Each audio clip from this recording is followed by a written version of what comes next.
जैसे ही ध्रुव ओझल हुआ, राठी का चेहरा शैतान जैसा भयानक हो गया। उसने गुस्से में पास रखी चंदन की मेज पर हाथ मारा। कड़क! मेज पर उसकी हथेली का निशान छप गया। कल का छोकरा मेरे सामने अकड़ दिखा रहा है, इसकी इतनी हिम्मत! राठी गुस्से से उबल रहा था। कुछ देर बाद उसने खुद को शांत किया और पीछे मुड़कर पूछा, उस्ताद, इस लड़के के बारे में आपका क्या ख्याल है? तभी वो बूढ़ा नौकर, जो अब तक कूबड़ निकालकर खड़ा था, सीधा तना हुआ खड़ा हो गया। उसका बुढ़ापा गायब हो गया, आंखों की धुंधलापन चला गया और उसकी जगह एक तेज चमक आ गई। उसने भारी आवाज में कहा, ये ध्रुव, ये साधारण नहीं है। उसके पास कोई जादुई शक्ति नहीं है, फिर भी उसने एक नज़र में मेरी असली पहचान पकड़ ली। और उसका वो गुस्सा, यकीनन इस लड़के ने बहुत खून बहाया है। जब उसने मुझे देखा था तो मुझे भी एक पल के लिए डर लगा था। ये बहुत खतरनाक है। ओह! राठी ने भौएं चढ़ाईं। अगर तुम दोनों में लड़ाई हो तो कौन जीतेगा? बूढ़े नौकर के चेहरे पर घमंड आ गया। मालिक, मैं 8वें स्तर का ची शोधन योद्धा हूं। एक मामूली इंसान चाहे कितना भी ताकतवर क्यों ना हो, मेरा मुकाबला कैसे कर सकता है? मैं उसे मसल दूंगा। लेकिन नौकर रुका और फिर बोला, उसकी काबिलियत देखकर लगता है कि वो यान के राजा को मारने में सफल हो सकता है, पर क्या वो राजधानी से जिंदा वापस आ पाएगा? नौकर ने क्रूर हंसी हंसी। राठी भी मुस्कुराया, एक भेड़िए जैसी मुस्कान। मुझे इसकी परवाह नहीं कि वो जिंदा बचता है या नहीं। जैसे ही यान का राजा मरेगा, देश में हाहाकार मच जाएगा, सिंहासन खाली होगा, अराजकता फैलेगी। और वही सही वक्त होगा जब मैं अपनी सेना लेकर चढ़ाई करूंगा और खुद को राजा घोषित कर दूंगा। राठी की हंसी कमरे में गूंज उठी। उसे लगा कि सारी बाजी उसके हाथ में है। लेकिन क्या ध्रुव वाकई सिर्फ एक मोहरा था, या शतरंज की ये बाजी कोई और ही मोड़ लेने वाली थी? जमाना गवाह है कि पढ़े लिखे विद्वान हमेशा तलवार रखना पसंद करते थे। भले ही उन्हें तलवार चलानी ना आती हो, फिर भी वे इसे अपनी कमर पर लटकाते थे। वजह साफ थी, तलवार उन्हें रईस, सभ्य और शानदार दिखाती थी। इसके ठीक उलट भारी भरकम कृपाण यानी सेबर या चाकू का इस्तेमाल या तो युद्ध के मैदान में फौजी करते थे या फिर गली कूचे के गुंडे। ये एक विद्वान की छवि को शोभा नहीं देता था। लेकिन उस दिन आकाश खजाना मंडप में हथियार चुनते समय ध्रुव ने तलवार को ठुकराकर एक भारी कृपाण चुनी थी। उस वक्त उसे खुद नहीं पता था कि उसने ऐसा क्यों किया था। लेकिन आज नगर प्रमुख राठी के महल से निकलने के बाद ध्रुव को अपनी रगों में दौड़ती उस वजह का एहसास हो गया। सच तो ये था कि वो अंदर से कोई नाजुक विद्वान था ही नहीं। वो महान सेनापति सर्वा का बेटा था, वो सर्वा जिनसे बड़े बड़े राजा और नवाब थर थर कांपते थे। ध्रुव की किस्मत किताबों में नहीं बल्कि युद्ध के मैदान में लिखी थी। घोड़े की पीठ पर सवार होकर दुश्मनों की गर्दनें उड़ाना और खून से सने कपड़े पहनना ही उसकी असलियत थी।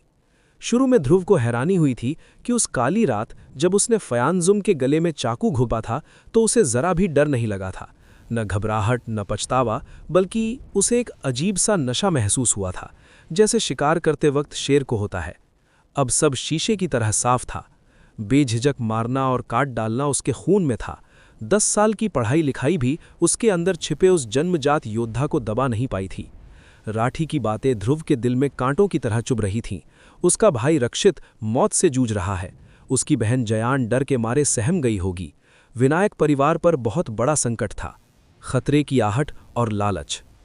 चलते चलते ध्रुव आकाश खजाना मंडप की उसी संकरी गली में पहुंच गया। उसने एक पल के लिए सोचा, क्या मेरे हथियार तैयार हो गए होंगे?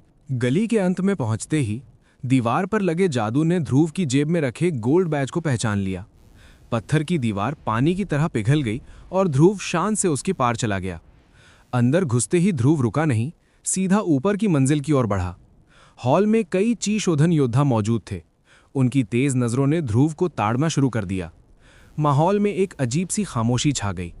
साधना की दुनिया में एक नियम है, ताकतवर ही ऊपर जा सकता है। वहां खड़े सभी योद्धा देख सकते थे कि ध्रुव एक मामूली इंसान है, उसके अंदर कोई जादुई ऊर्जा नहीं है। फिर भी वो बेधड़क दूसरी मंजिल पर जा रहा था। इसका सिर्फ एक ही मतलब था, इस लड़के के पास आकाश खजाना मंडप का वीआईपी बैज है। ये बैज कोई मामूली चीज नहीं थी। इसके होने का मतलब था हर खरीदारी पर भारी छूट। पिछली बार ध्रुव के साथ बाइजुम थी, जो एक बेहद ताकतवर साधक थी, इसलिए किसी ने ध्रुव की तरफ आंख उठाकर भी नहीं देखा था। लेकिन आज ध्रुव अकेला था। एक मामूली इंसान के पास इतना कीमती बैज होना ऐसा ही था जैसे कोई 3 साल का बच्चा बाजार में सोने की ईंट लेकर घूम रहा हो। ये सीधा मौत को दावत देना था। कई योद्धाओं के मन में लालच जाग उठा, अगर हम इसे मारकर वो बैज छीन लें तो। लेकिन आकाश खजाना मंडप के नियमों का डर उन्हें रोक रहा था। पर कहते हैं ना, इंसान का लालच उसकी अक्ल पर पर्दा डाल देता है। भीड़ के एक कोने से 2 ठंडी और खूंखार आंखें ध्रुव का पीछा करने लगीं। जैसे ही ध्रुव सीढ़ियां चढ़ा, वो साया भी उसके पीछे लग गया। राक्षसी ताकत का प्रदर्शन।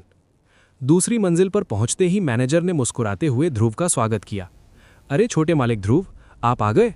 आपके दोनों हथियार तैयार हैं, जरा देखिए तो सही। मैनेजर ने अपना थैला झाड़ा और धड़ाम से 2 चीजें ध्रुव के सामने आ गिरीं। एक लंबी भारी कृपाण, एक धनुष और 12 नुकीले तीर। मैनेजर ने अपनी मूंछों पर हाथ फेरते हुए कहा, यह है चंद्रमुखी कृपाण, 3 फीट लंबी, चांदी की धार और लोहे को भी मक्खन की तरह काटने वाली। हमने इसमें 10 तरह की खास चट्टानें और लोहा मिलाया है।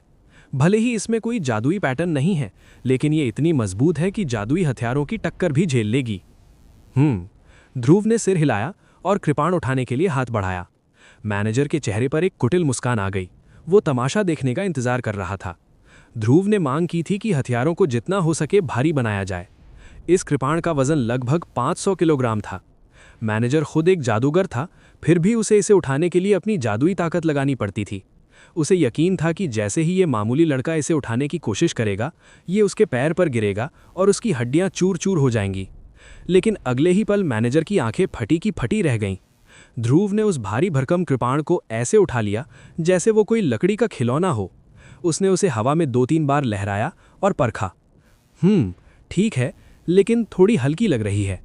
मैनेजर का मुंह खुला का फुला रह गया। ये आदमी है या राक्षस?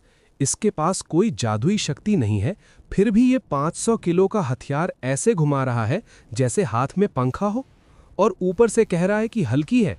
मैनेजर का दिमाग चकरा गया। उसने जल्दी से दूसरी चीज की ओर इशारा किया। ये रहा रक्तमणि धनुष, सैंग्विन क्रिस्टल बो। अब उसे समझाने का मन नहीं था, वो बस हैरान था। ये धनुष गहरे लाल रंग का था, जैसे जमे हुए खून से बना हो। ये भी कृपाण जितना ही भारी था। ध्रुव ने धनुष को अपने कंधे पर टांगा, तीरों का तरकश पीठ पर बांधा और कृपाण को कमर से लटका लिया। वो अब पूरी तरह तैयार था, एक चलता फिरता युद्ध का किला। मेघान, नया साथी। वैसे ध्रुव जी, आपने जो सुरक्षा रक्षक मांगा था उसके लिए एक आदमी मिला है, लेकिन वो आपकी शर्तों से थोड़ा अलग है। क्या मतलब? इसका नाम मेघान है। ये 7वें लेवल का योद्धा है। इसका कहना है कि अगर आप इसे कुछ आत्मा पत्थर एडवांस में दे दें तो ये 8वें लेवल तक पहुंच सकता है। अगर आपको ये सौदा पसंद नहीं तो मैं इसे मना कर दूं। ध्रुव ने सोचा। उसके पास वक्त कम था। भाई रक्षित घायल था, परिवार खतरे में था।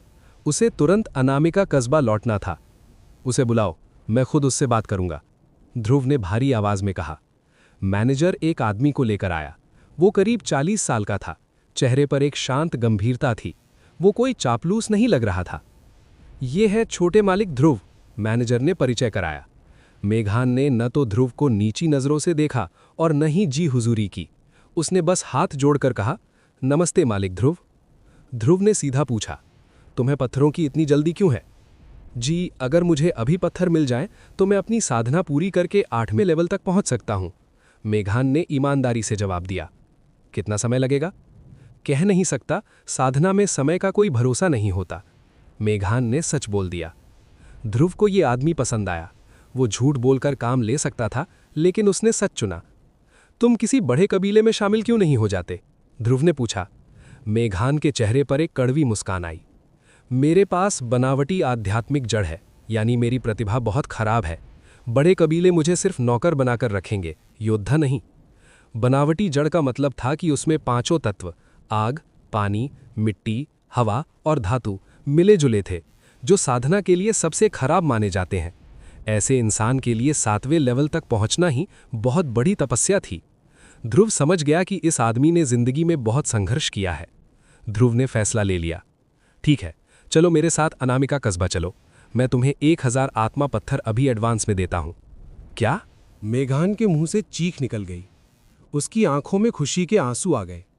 उसे उम्मीद नहीं थी कि कोई अजनबी उस पर इतना भरोसा करेगा। उसने तो बस मांगने की कोशिश की थी, उसे लगा था कि उसे धक्के मारकर निकाल दिया जाएगा। 1000 पत्थर? अभी? उसे यकीन नहीं हो रहा था। हाँ, ध्रुव ने कहा, मालिक ध्रुव, आपका ये एहसान मैं कभी नहीं भूलूंगा। मैं अपनी जान देकर भी विनायक परिवार की रक्षा करूंगा। मेघान ने सिर झुकाकर कसम खाई। ध्रुव जानता था कि वफादारी खरीदी नहीं जाती, जीती जाती है, और आज उसने एक वफादार तलवार जीत ली थी। अगला कदम। हथियारों और नए साथी के साथ ध्रुव घर वापसी के लिए तैयार है। लेकिन क्या वो साया जो उसका पीछा कर रहा था उसे शहर से बाहर निकलने देगा? और घर पहुंचने पर उसे कौन सी तबाही देखने को मिलेगी? आकाश खजाना मंडप से बाहर निकलते ही मेघान सोंगकी ने अपने थैले से एक छोटी सी तलवार निकाली। उसने अपनी उंगलियों से हवा में कुछ इशारे किए और देखते ही देखते उस तलवार में जान आ गई। वो हवा में तैरने लगी और उसका आकार बड़ा हो गया। मेघान को लगा कि ध्रुव के पास कोई जादुई शक्ति नहीं है, लेकिन ध्रुव के पास धनुष और भारी भरकम कृपाण देखकर वो समझ गया था कि ध्रुव कोई साधारण इंसान नहीं बल्कि एक मार्शल आर्टिस्ट है। तलवार पर खड़ा होना उसके लिए मुश्किल नहीं होगा। मेघान ने आत्मविश्वास से कहा, मालिक ध्रुव, आइए इस उड़ने वाली तलवार पर सवार हो जाइए। डरिएगा मत, मैं हूं ना, मैं आपको गिरने नहीं दूंगा। हम पलक झपकते ही अनामिका कस्बे पहुंच जाएंगे। ध्रुव ने मेघान की तलवार को गौर से देखा और फिर ना में सिर हिला दिया। नहीं, हम पैदल चलेंगे, शहर से बाहर निकलने के बाद देखते हैं। ध्रुव ने मना क्यों किया? वजह साफ थी। मेघान की तलवार एक नकली आध्यात्मिक हथियार थी, उसमें इतनी जान नहीं थी। ध्रुव का अपना वजन, उसकी पीठ पर 500 किलो का रक्तमणि धनुष और कमर पर 500 किलो की चंद्रमुखी कृपाण, कुल मिलाकर वो 1 टन यानी 1000 किलो से भी ज्यादा भारी था। मेघान तो बस 7वें लेवल का योद्धा था। अगर ध्रुव उस तलवार पर पैर रखता तो तलवार और मेघान दोनों जमीन पर आ गिरते। लेकिन ध्रुव ने यह बात मेघान को नहीं बताई। वो लंबे कदमों से शहर के गेट की ओर बढ़ गया। शहर के बाहर सन्नाटा था, इक्का दुक्का लोग ही दिख रहे थे। ध्रुव अपनी खास चाल, तूफानी कदम, लो हेवन स्ट्राइड का इस्तेमाल करके दौड़ने ही वाला था कि अचानक उसके कदम रुक गए। कोई हमारा पीछा कर रहा है। ध्रुव ने पीछे मुड़कर नहीं देखा, लेकिन उसकी छठी इंद्री ने खतरे की घंटी बजा दी थी। कोई था जो उनकी परछाई बनकर चल रहा था। ध्रुव ने कुछ नहीं कहा, बस अपनी चाल सामान्य रखी। मेघान ने ध्रुव के चेहरे पर तनाव देखा तो वो भी चुपचाप सतर्क हो गया। तभी हवा को चीरने की तेज आवाज आई, सन। कोई बहुत तेज रफ्तार से उनकी तरफ आ रहा था। क्या कोई और यात्री है? मेघान घबरा गया। उसने तुरंत अपने हथियार वाले थैले पर हाथ रखा और पीछे मुड़ा। कुछ ही दूरी पर काले कपड़ों में लिपटा एक आदमी अपनी उड़ने वाली तलवार पर सवार होकर किसी तीर की तरह उनकी ओर झपट रहा था। उसकी आंखों में सिर्फ एक ही चीज थी, मौत। लेवल 8 का योद्धा। मेघान के मुंह से दबी हुई चीख निकली। उसने तुरंत ध्रुव को खींचकर अपने पीछे कर लिया। वो दिल ही दिल में दुआ मांग रहा था कि ये आदमी बस यहां से गुजर रहा हो, उनका दुश्मन रहा हो, लेकिन दुआ कबूल नहीं हुई। पलक झपकते ही वो काले कपड़ों वाला हत्यारा उनके सामने आकर रुका और अपनी तलवार से नीचे कूद गया। उसने मेघान को एक ठंडी और क्रूर मुस्कान के साथ देखा। ओए लड़के, भलाई इसी में है कि तू रास्ते से हट जा। मेरी दुश्मनी तुझसे नहीं, तेरे पीछे खड़े इस आदमी से है। मेघान ने मुड़कर ध्रुव को देखा।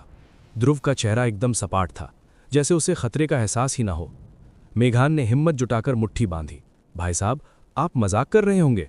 मेरा दोस्त तो एक आम इंसान है जिसके पास कोई जादू भी नहीं है। आपकी उससे क्या दुश्मनी हो सकती है? जूम। हत्यारे ने अपनी तलवार पर उंगली फेरी। तलवार से एक तेज रोशनी निकली और वो खतरनाक तरीके से चमकने लगी। असली आध्यात्मिक हथियार। मेघान के हाथ पसीने से भीग गए। दुश्मन उससे एक लेवल ऊपर था, लेवल 8, और उसके पास हथियार भी असली था। अगर लड़ाई हुई तो मेघान का बचना नामुमकिन था। तू बेवकूफ है जो मौत से टकरा रहा है। अब मुझे दोष मत देना, हत्यारे ने ठंडी आवाज में कहा। मालिक ध्रुव, भागिए, अपनी जान बचाइए। मेघान ने ध्रुव के कान में चिल्लाया और अपने थैले पर हाथ मारा। एक उड़ने वाली तलवार उसके हाथ में आ गई। हा! मेघान ने पहला वार किया। उसकी तलवार रोशनी की लकीर बनकर हत्यारे की ओर लपकी। उसने सोचा कि अचानक हमला करके वो दुश्मन को चौंका देगा। एक नकली हथियार लेकर मुझसे लड़ोगे? तेरी इतनी हिम्मत? हत्यारे ने हंसते हुए अपनी तलवार को बस एक हल्का सा झटका दिया। खटाक! दोनों तलवारें हवा में टकराईं और चिंगारियां बरसीं। मेघान की तलवार कमजोर थी। टक्कर लगते ही वो हवा में दूर जा गिरी और उसका नियंत्रण बिगड़ गया। जादूगरों का शरीर बहुत मजबूत नहीं होता। अगर उनकी जादुई रक्षा टूट जाए तो वे आसानी से मारे जा सकते हैं। मेघान अब निहत्था था। कुछ ही पलों में बाजी पलट गई। मेघान बुरी तरह हार रहा था। वो हमला करना तो दूर, खुद को बचाने के लिए संघर्ष कर रहा था। फिर भी मेघान भागा नहीं। उसने अपनी पूरी ताकत झोंक दी। उसकी तलवार उसके चारों ओर एक ढाल बनकर घूम रही थी, ताकि वो ध्रुव को बचा सके। किनारे खड़ा ध्रुव ये सब देख रहा था। उसने मन ही मन सिर हिलाया। मेघान चाहता तो भाग सकता था। उसे तो अपने पैसे 1000 पत्थर मिल चुके थे। एक अजनबी के लिए जान देने की क्या जरूरत थी? लेकिन मेघान डटा रहा। भले ही वो जानता था कि वो हार जाएगा, फिर भी उसने पीठ नहीं दिखाई। ध्रुव को यकीन हो गया, ये आदमी भरोसे के लायक है। विनायक परिवार की सुरक्षा इसके हाथों में सुरक्षित रहेगी। उधर लड़ाई भयानक होती जा रही थी। मेघान की ताकत जवाब दे रही थी। उसकी तलवार डगमगाने लगी थी। उसकी ऊर्जा खत्म हो रही थी। तभी ध्रुव की शांत आवाज गूंजी, तुम मुझे क्यों मारना चाहते हो? हत्यारे को लगा कि शिकार तो जाल में फंसी चुका है। उसने ध्रुव को हकारत से देखा और कहा, चल तुझे बता देता हूं, ताकि तू चैन से मर सके। तू एक मामूली कीड़ा है, फिर भी तेरे पास आकाश खजाना मंडप का गोल्ड बैज है। बस यही तेरा गुनाह है। वो बैज अब मेरा होगा। मेघान ने लड़ाई के बीच मुड़कर देखा। ध्रुव अभी भी वहीं खड़ा था। मालिक, अब भागे क्यों नहीं? मेघान चिल्लाया। सन। मेघान का ध्यान भटका और हत्यारे ने मौके का फायदा उठा लिया। उसकी तलवार मेघान की रक्षा ढाल को चीरते हुए सीधा उसके गले की ओर लपकी। मेघान के पास बचने का कोई रास्ता नहीं था। उसने अपनी इज्जत की परवाह छोड़ दी और जान बचाने के लिए कीचड़ में लोट लगा दी। वो बाल बाल बचा, लेकिन अब वो कीचड़ में सना हुआ और लाचार जमीन पर पड़ा था। ध्रुव के होठों पर एक हल्की सी मुस्कान आ गई।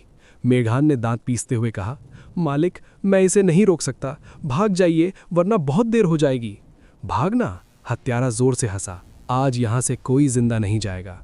हत्यारे ने अपनी तलवार को इशारा किया। तलवार हवा में लहराई और मेघान का काम तमाम करने के लिए नीचे झपटी। तभी उन दोनों के कानों में एक भारी और ठंडी आवाज पड़ी, हाँ, तुम सही कह रहे हो। आज तुम यहां से जिंदा नहीं जाओगे। मेघान और हत्यारा दोनों चौंक गए। इससे पहले कि वे कुछ समझ पाते, उन्होंने अपनी आंखों के कोने से एक खौफनाक नज़ारा देखा। ध्रुव उनसे 40 फीट दूर खड़ा था, लेकिन अगले ही पल धप धप, सिर्फ 2 कदमों में ध्रुव उनके ठीक सामने खड़ा था। उसकी रफ्तार किसी भूत जैसी थी। उसकी आंखों में वहशीपन था, जैसे कोई भूखा शेर अपने शिकार को देख रहा हो। मेघान की रूह कांप गई और हत्यारे का तो दिल ही बैठ गया। गड़बड़ है। हत्यारे का दिल जोर से धड़का। उसने तुरंत अपनी तलवार को मेघान से हटाकर ध्रुव की ओर मोड़ने की कोशिश की। वो पीछे हटने लगा, लेकिन ध्रुव के लिए वो बहुत धीमा था, चींटी की तरह धीमा। ध्रुव की आंखों में बिजली कौंधी। उसने अपनी कमर से बंधी चंद्रमुखी कृपाण को उल्टे हाथ से पकड़ा और हवा में एक अर्धचंद्रमा यानी हाफ मून बनाते हुए घुमा दिया। चकाचौंध। तलवार की एक तेज रोशनी चमकी, जैसे जमीन पर बिजली गिर गई हो। खचाक। सन्नाटा छा गया। अगले ही पल हवा में एक चीज उड़ती हुई दिखाई दी। हत्यारे का सिर।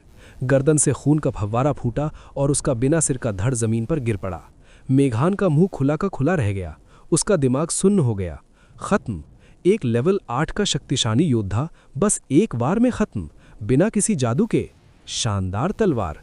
ध्रुव ने अपनी कृपाण को देखा। उस पर एक बूंद भी खून नहीं लगा था। इतनी तेज और साफ थी वो वार। उसने एक झटके में तलवार म्यान में वापस डाल दी। मेघान ने अपनी सूखी हुई थूक निगली। एक इंसान को मारने के बाद कोई इतना शांत कैसे हो सकता है? ध्रुव अब उसे वो नाजुक विद्वान नहीं लग रहा था, वो साक्षात यमराज लग रहा था। मेघान को पसीना आने लगा। उसे एहसास हुआ कि अगर ध्रुव ने वो तलवार उस पर चलाई होती तो उसके टुकड़े मिलने भी मुश्किल होते। ध्रुव ने मरे हुए हत्यारे की कमर से थैला, लूट बैग उठाया। उसने बिना देखे उसे मेघान की ओर उछाल दिया। इसे रख लो। नहीं, मैं इसे नहीं ले सकता, मेघान कांपती आवाज में बोला। उसे ध्रुव से अब डर लग रहा था। ध्रुव मुस्कुराया और उसकी मुस्कान में फिर से वही पुराना भोलापन आ गया। रख लो इसे और जल्दी से जल्दी अपनी साधना करके लेवल 8 पर पहुंचो। मुझे तुम्हारी जरूरत पड़ेगी। ध्रुव की मुस्कान देखकर मेघान की जान में जान आई। उसने कांपते हाथों से थैला पकड़ लिया। ध्रुव ने कहा, अब तुम अपनी तलवार पर उड़कर चलो, मैं दौड़ कर आता हूं। हमें जल्दी अनामिका कस्बे पहुंचना है। मेघान अभी हां कहने ही वाला था कि उसने देखा ध्रुव गायब हो चुका था। वो 20 फीट दूर खड़ा था, एक ही छलांग में। मेघान को अब समझ आया कि उसने किस शेर की सवारी करने का फैसला किया था।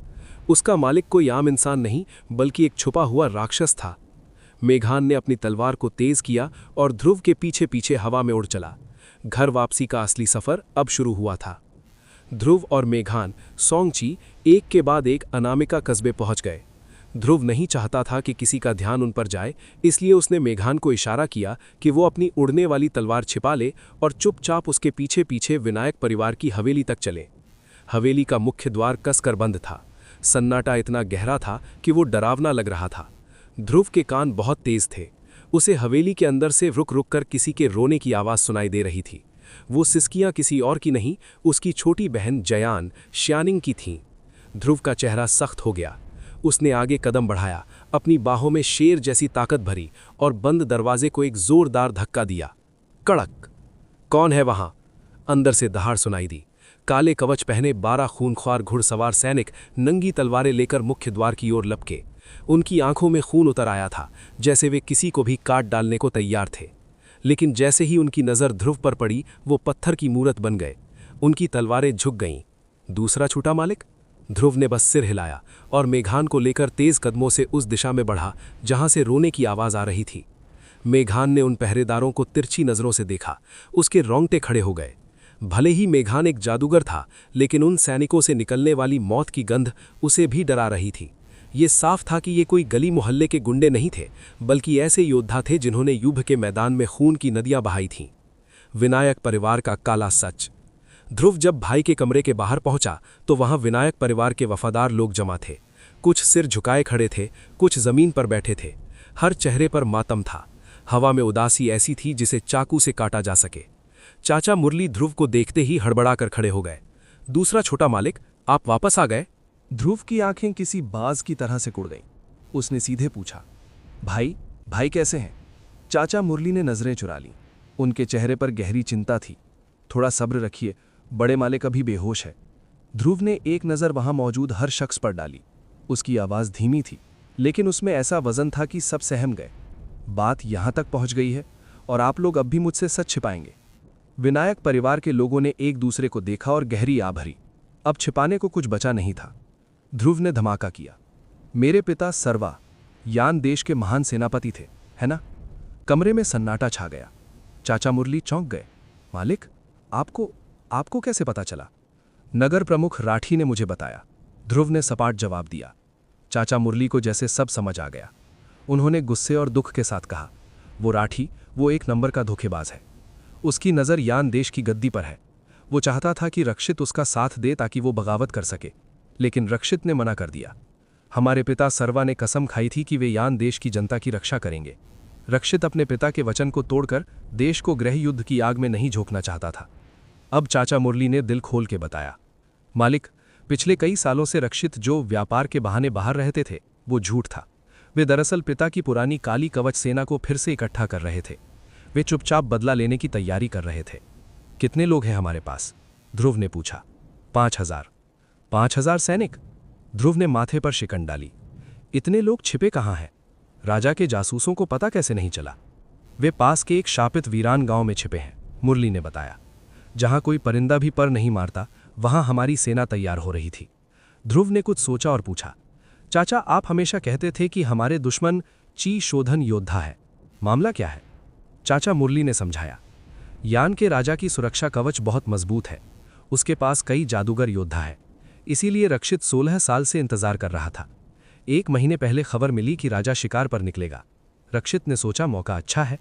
हमारी काली कवच सेना खुले मैदान की शेर है, लेकिन जादूगर योद्धाओं के सामने उनकी एक गलती भी मौत का कारण बन सकती है।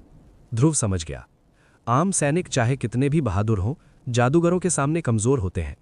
एक जादूगर अपनी उड़ती तलवार या आग के गोलों से दर्जनों सैनिकों को पल भर में राख कर सकता है। चाचा मुरली की आवाज़ भर आ गई। बदकिस्मती से हमारा हमला नाकाम रहा। राजा के साथ सिर्फ कुछ जादूगर नहीं थे, बल्कि उसके पीछे एक पूरा साधना कबीला खड़ा था। रक्षित बुरी तरह घायल हो गया। हमारे हजारों सैनिक मारे गए। सिर्फ कुछ दर्जन ही जिंदा बचकर वापस आ पाए। ध्रुव को झटका लगा। एक साधना कबीला?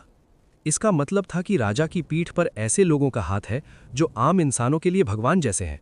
उनसे लड़ना मतलब मौत को गले लगाना। तभी मेघान आगे आया। उसने धीरे से कहा, मालिक ध्रुव, मेरे पास एक प्राण रक्षक गोली है। ये शरीर को अंदर से ठीक करती है। शायद इससे आपके भाई को मदद मिले। अकादमी में छात्र का जीवन शांतिपूर्ण तो था, लेकिन साथ ही साथ बहुत ही बोरिंग और सादा भी था। नियम कमजोरों की मदद भले ही करते हो, लेकिन वे ताकतवर लोगों को भी बांध कर रखते हैं। और पिंजरे में कैद रहने वाली जिंदगी एक ऐसी चीज थी जिससे ध्रुव ने अपने दोनों जन्मों में बचने की कोशिश की थी। जब हंटर्स गिल्ड के साधकों ने उसकी तरफ देखा तो ध्रुव तुरंत समझ गया कि ये लोग कोई भोले भाले बच्चे नहीं हैं। इन्होंने पक्का कई जंग लड़ी हैं। जैसे ही उन लोगों ने ध्रुव को परखना शुरू किया, उसके दिमाग में सबसे पहला ख्याल यही आया। ध्रुव जरा भी नहीं झिझका और कमरे के आखिरी छोर की तरफ बेधड़क चलता गया। उसकी नजरें उसे घूरने वाले किसी भी व्यक्ति पर नहीं टिकी थीं। लेकिन जैसे ही वो हॉल के बीच में पहुंचा, एक लंबा चौड़ा और भारी शरीर वाला आदमी अपनी जगह से खड़ा हुआ और उसका रास्ता रोक दिया। इस आदमी का नाम किल्विश था। ध्रुव उस आदमी को घूर रहा था और वो भी ध्रुव को घूर रहा था। दोनों एक दूसरे की ताकत का अंदाजा लगा रहे थे। ये मुझसे ज्यादा ताकतवर है, ध्रुव ने मन ही मन ये निष्कर्ष निकाल लिया, लेकिन उसकी आंखें हटी नहीं।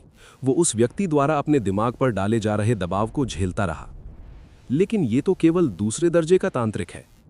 ये देखकर कि वो इस नौजवान को डराकर सिर झुकाने पर मजबूर नहीं कर सकता, किल्विश ने अपना दबाव कम कर दिया और अपनी बाहें मोड़ लीं। तुम कौन हो और यहां क्यों आए हो? ये कोई बच्चों के खेलने की जगह नहीं है, किल्विश ने भारी आवाज में कहा। ध्रुव ने अपने हाथ में मौजूद टोकन को ऊपर उठाया। मैं अकादमी से वैंस हूं। मेरा मानना है कि बुजुर्ग लेखराज ने मेरे आने के बारे में गिल्ड को खबर दे दी होगी, ध्रुव ने शांत भाव से समझाया।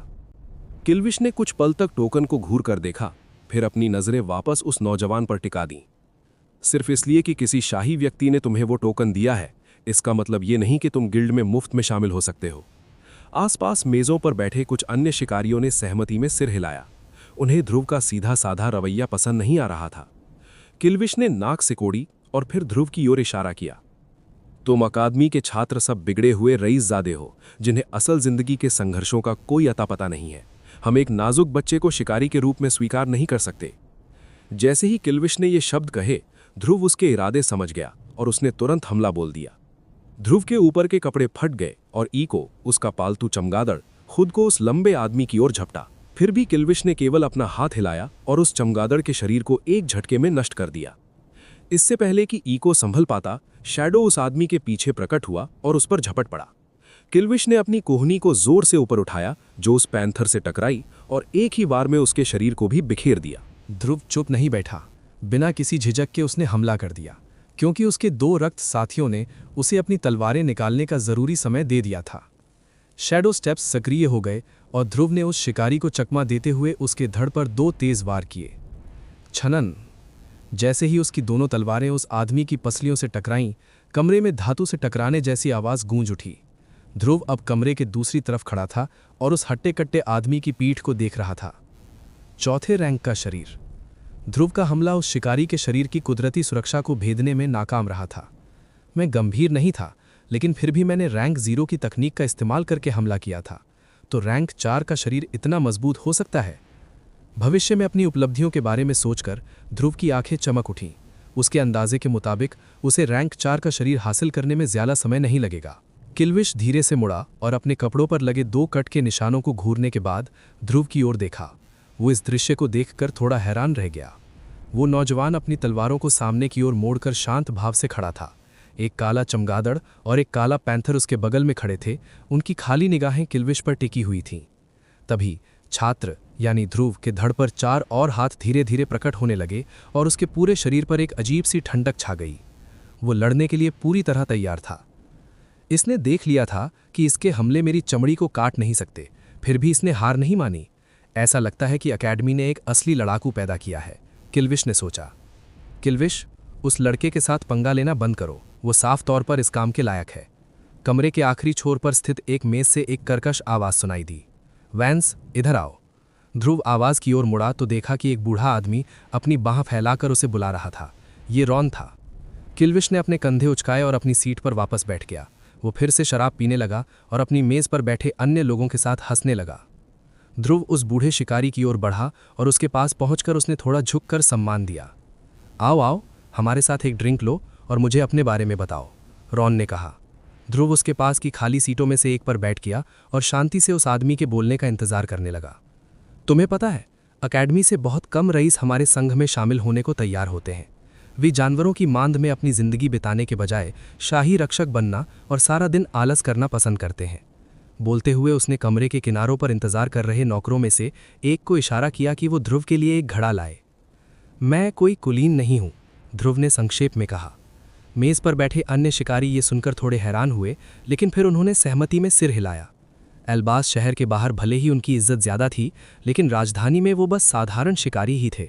ये लोग या तो शहर में रहने वाले कुलीन परिवारों के प्रतिभाशाली सैनिक थे, या ऐसे कुलीन परिवार से जिनका शाही परिवार से कोई खास लेना देना नहीं था। राजधानी में जहां ज्यादातर आबादी अमीर रईसों की थी, उनकी हैसियत बस औसत थी। ये जानकर कि ध्रुव की स्थिति भी उन्हीं के जैसी है, उनके मन में उसके लिए दोस्ती का भाव पैदा हुआ। आखिरकार वो अकादमी का छात्र जो था, अगर वो चाहता तो कई परिवार उसे गार्ड के रूप में रखने या अपनी बेटी की शादी उससे करवाकर उसे अपने साथ जोड़ने को तैयार होते। अकादमी में उसका होना ही इस बात का सबूत था कि उसका हुनर बहुत ऊंचे दर्जे का है। तो फिर बिना कुलीन दर्जे वाला कोई व्यक्ति अकादमी में कैसे घुस गया, किसी ने पूछा। ध्रुव ने अपने कंधे उचका दिए। किस्मत, बुजुर्ग रॉन ने हंसते हुए सिर हिलाया। लगता है तुम ज्यादा बात करने वाले नहीं हो, लेकिन चिंता मत करो, यहाँ हंटर्स गिल्ड में हम सबके अपने अपने राज होते हैं। मैं रॉन हूं, मैं नए आने वालों को संभालता हूं। ध्रुव के सामने शराब से भरा एक घड़ा रखा गया। उसने अपनी मानसिक ऊर्जा से उसका जल्दी से निरीक्षण करने के बाद एक घूंट पिया। अब तक ये उसकी आदत बन चुकी थी कि वो अपनी मानसिक ऊर्जा का इस्तेमाल हर चीज को परखने में करता था। ये वाइन कड़क और सूखी थी, जो आइवर की वाइन से बिल्कुल अलग थी। शिकार शुरू करने से पहले मुझे तुम्हें कुछ प्रक्रियाएं सिखानी होंगी। मेरा सुझाव है कि तुम हमारे गिल्ड के काम करने के तरीकों से शुरुआत करो, रॉन ने समझाया। हम आज़ाद होकर शिकार कर सकते हैं। राजधानी के आसपास के इलाकों का नक्शा है, जिसमें हर जगह के जानवरों की जानकारी है। हर जादुई जानवर और उसके शरीर के अंगों की अलग अलग कीमत है, जो तुम पहली मंजिल पर देख सकते हो। बाजार की मांग के हिसाब से कीमतें बदलती रहती हैं। ध्रुव ने मन ही मन सिर हिलाया। ये तो नॉर्मल बात है, डिमांड और सप्लाई का खेल है। हम उस इलाके को भी मार्क कर देते हैं जहां हम शिकार करने जा रहे हैं, ताकि बाकी शिकारी वहां ना जाए और झगड़ा ना हो। हम आपस में लड़ने से बचते हैं, और जानवरों के शरीर पर किसका हक होगा, इसके नियम बहुत सख्त है। फिर रॉन ने उस मेज की ओर इशारा किया जहां किल्विश शराब पी रहा था। वो लड़का किल्विश 10 साल से ज्यादा समय से शिकारी है। वो आमतौर पर अपनी टीम के साथ चौथे दर्जे के जानवरों का शिकार करता है। हमें उस पर पूरा भरोसा है, इसलिए उसके बर्ताव पर नाराज मत होना। वो बस चेक कर रहा था कि तुम संघ के लायक हो या नहीं। क्या वो ग्रुप में रैंक 4 के जानवरों का शिकार करता है, तो क्या वो अकेले एक को भी नहीं मार सकता? ध्रुव ने सोचा और पूछ बैठा, क्या चौथे रैंक के जानवर इतने ताकतवर होते हैं? रॉन ने जवाब देने से पहले एक घूंट पिया। हाँ बिल्कुल, वे पूरी तरह से वीरों यानी कि हीरो रैंक की श्रेणी में आते हैं, जबकि इंसानों को उस लेवल पर माने जाने के लिए शक्ति के तीनों केंद्रों यानी कि मन, शरीर और दांतियन का चौथे स्तर पर होना जरूरी है। किल्विश का शरीर चौथे स्तर का है, लेकिन उसके बाकी 2 केंद्र अभी भी मानव श्रेणी में है। हालांकि उसने अकेले भी कुछ चौथे स्तर के राक्षसों को मारा है, लेकिन ग्रुप में शिकार करना ज्यादा सुरक्षित है। तो ये मुमकिन है? ध्रुव ने अपनी खुशी छिपाने के लिए अपना सिर नीचे कर लिया। रॉन ने आगे बताया, जमा खाना दूसरी मंजिल पर है। तुम वहां माल बेच या खरीद सकते हो। तुम्हें हर महीने कम से कम 3 रैंक 3 जानवरों के शव देने होंगे, बस इतना ही कोटा है। ये तो बहुत आसान है, ध्रुव ने सोचा। क्या मैं एक बार में 30 जमा करके 2 महीने की छुट्टी ले सकता हूँ? उसे जाली दस्तावेज बनाने और लोहार यानी कि ब्लैक स्मिथिंग के काम के लिए वक्त चाहिए था। रॉन हंसा। बिल्कुल, नहीं तो सबका माल सड़ जाएगा। तुम अपनी मर्जी के मालिक हो। ध्रुव ने मन ही मन प्लान बनाया। उसे अपने पहले मिशन में ही कुछ महीनों का कोटा पूरा कर लेना चाहिए, और फिर हथियारों के निर्माण और अपनी साधना यानी कल्टीवेशन पर ध्यान देना चाहिए। आखिरकार उसके पास अब रैंक 2 का डांटियन था, तो वो अपने लिए एक असली हथियार बना सकता था। ओह, याद रखना कि तुम यहाँ जिंदा जानवर भी ला सकते हो। हम उन्हें बेसमेंट में रखते हैं। उनकी कीमत मरे हुए जानवरों से कहीं ज्यादा होती है, रॉन ने कहा। ध्रुव की आंखें चमक उठीं। क्या उन कमरों में चौथे दर्जे के जानवर हैं? रॉन कुछ पल के लिए चुप हो गया, फिर जोर से हंस पड़ा। उसके पास बैठे बाकी शिकारियों ने भी ध्रुव का सवाल सुना और खूब हंसे। कुछ गलत बोल दिया क्या? ध्रुव उनकी हंसी देखकर कंफ्यूज हो गया। रॉन ने खुद को शांत किया और बोला, बताओ, क्या तुम किसी ऐसे बंदे को जानते हो जो चौथे दर्जे के जानवर को जिंदा पकड़कर यहाँ ला सके? और उसे कैद करने के लिए पिंजरा भी तो वैसा ही चाहिए। और अगर कोई इतना ताकतवर है तो वो शिकारी बनकर यहाँ धक्के क्यों खाएगा? ध्रुव को एहसास हुआ कि उसका सवाल कितना बेवकूफ़ी भरा था। चौथे रैंक के जानवर को जिंदा पकड़ना उसे मारने से भी ज्यादा मुश्किल था, और जो ऐसा कर सकता है वो किसी बड़े कुलीन परिवार का मुखिया बन सकता है। उसे यहाँ नौकरी करने की क्या जरूरत?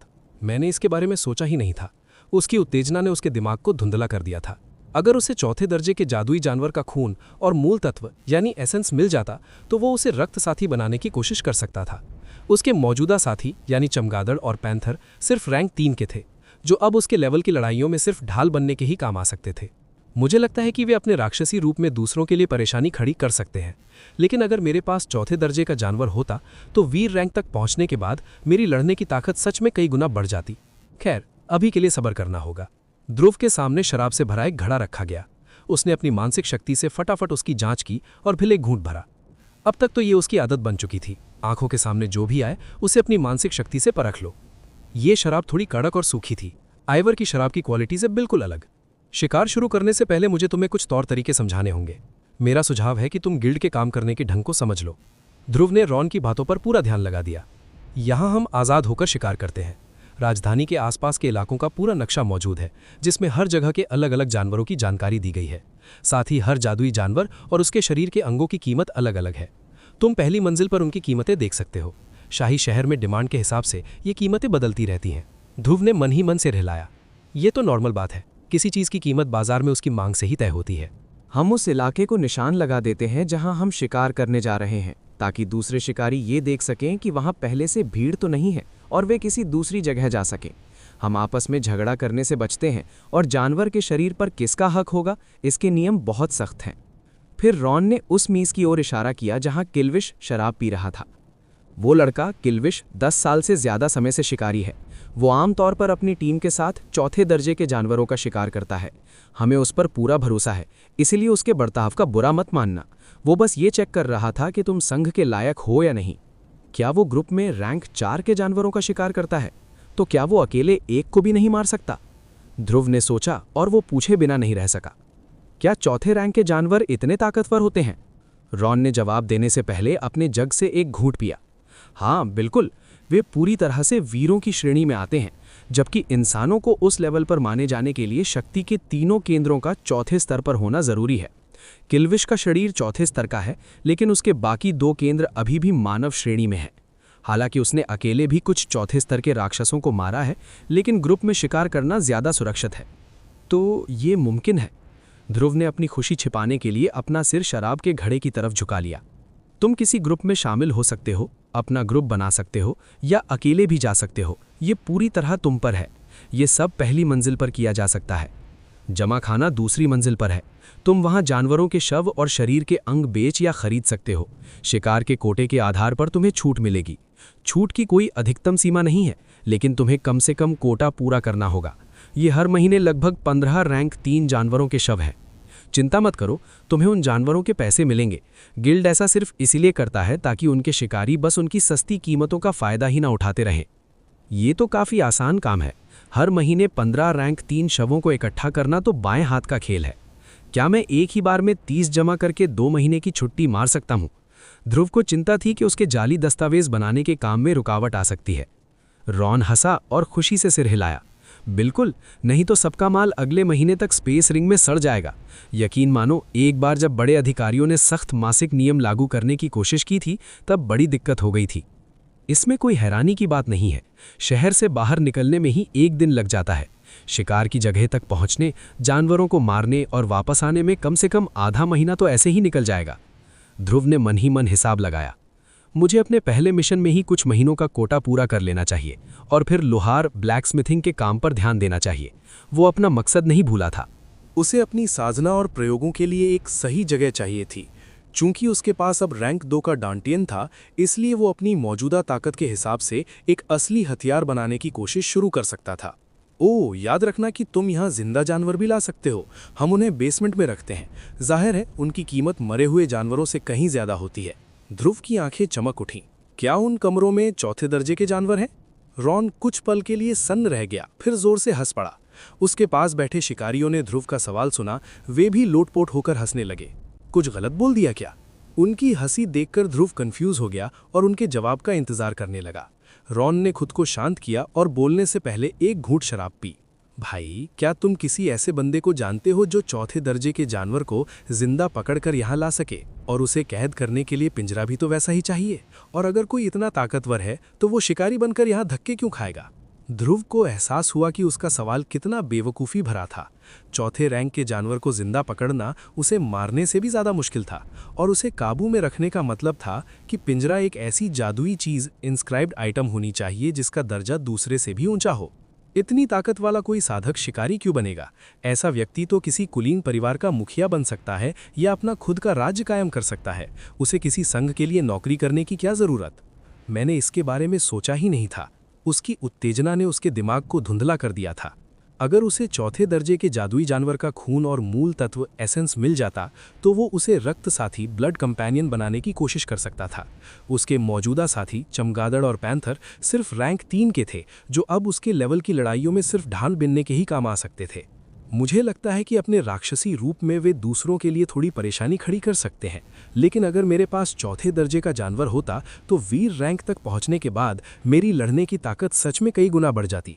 बस इतना ही। पहली मंजिल पर जाओ, शिकार क्षेत्र के लिए साइन अप करो और अपना मासिक कोटा पूरा करो। इसके बाद तुम्हें दूसरी मंजिल वाली छूट मिलनी शुरू हो जाएगी। मुझे पहले एक मिशन पूरा करना होगा। रहने की क्या व्यवस्था है? क्या आपके पास राजधानी में घरों के बारे में कोई सलाह है? ध्रुव ने पूछा। रॉन ने एक कड़वी मुस्कान दी। शहर में किराया बहुत महंगा है। मेरा सुझाव है कि तुम शहर का नक्शा याद कर लो ताकि आने जाने का खर्चा बच सके। और अगर तुम रईस नहीं हो तो लंबे समय के लिए जगह किराए पर मत लो। हम अपना ज़्यादातर समय शिकार में बिताते हैं, इसलिए पक्का घर लेना सिर्फ पैसे की बर्बादी है। ज़्यादातर रईस लोग शाही सेना में भर्ती हो जाते हैं ताकि उन्हें मुफ्त घर मिल सके, जबकि हम शिकारी दिहाड़ी मजदूरों जैसे हैं। ध्रुव ने अपना सिर झुकाया और गहरी सोच में डूब गया। पैसा अभी कोई बड़ी दिक्कत नहीं है, लेकिन जब मैं रैंक 4 की सामग्रियों के साथ प्रयोग शुरू करूंगा तब पैसे की कमी खलेगी। वो कंजूस भी एक मुसीबत बनता जा रहा है। उसे पक्का घर ना होने से कोई दिक्कत नहीं थी, लेकिन उसे आइवर की देखभाल करनी पड़ती थी। मुझे अभी भी उससे कुछ चीज़ें सीखनी है। मैं उससे अपने छोटे मोटे काम करवा सकता हूँ या अपनी बनाई चीज़ें बिकवा सकता हूँ। एक कुशल कारीगर के रूप में उसका सर्टिफिकेट ही काफ़ी होगा और मुझे उनकी परीक्षा देने के झमेले से भी मुक्ति मिल जाएगी। मुझे नहीं लगता कि मैं अपनी प्रतिभा उनसे छिपा पाऊंगा।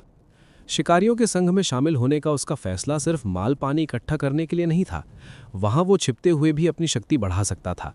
अगर वो अपनी चीज़ें खुद बेचता तो उसका राज खुल सकता था, क्योंकि उसकी सभी चीज़ें उसकी अपनी ऊर्जा यानी ब्रेथ का इस्तेमाल करके बनी थीं। मुझे और समय और ज़्यादा पैसे की ज़रूरत है। समझाने के लिए धन्यवाद। मैं तुरंत काम शुरू कर दूंगा, ध्रुव ने खड़े होकर झुकते हुए कहा। उसे कोई परीक्षा देने या रजिस्ट्रेशन कराने की ज़रूरत नहीं थी, क्योंकि बुजुर्ग लेखराज ने पहले ही सब सेट कर दिया था। ध्रुव सीधे पहली मंजिल की ओर बढ़ा। जैसे ही वो सीढ़ियाँ चढ़ा, एक विशाल हॉल उसके सामने खुल गया। ये तो काफ़ी भीड़भाड़ वाली जगह है। वहाँ 10 से ज़्यादा पुरुष और महिलाएं थीं जो दीवारों पर लगे अलग अलग बोर्डों को देख रहे थे। कमरे के बीचों बीच एक बड़ी मेज़ रखी हुई थी। इसके ऊपर एक बहुत बड़े नक्शे में शाही शहर के आसपास का इलाका दिखाया गया था। ध्रुव मेज़ के पास पहुंचा और नक्शे को ध्यान से देखा। ये तो सीमा के दूसरी ओर के स्थानों तक जाता है। नक्शे का दायरा बहुत बड़ा था। इसने कम से कम 5 लाख वर्ग किलोमीटर का इलाका कवर किया हुआ था।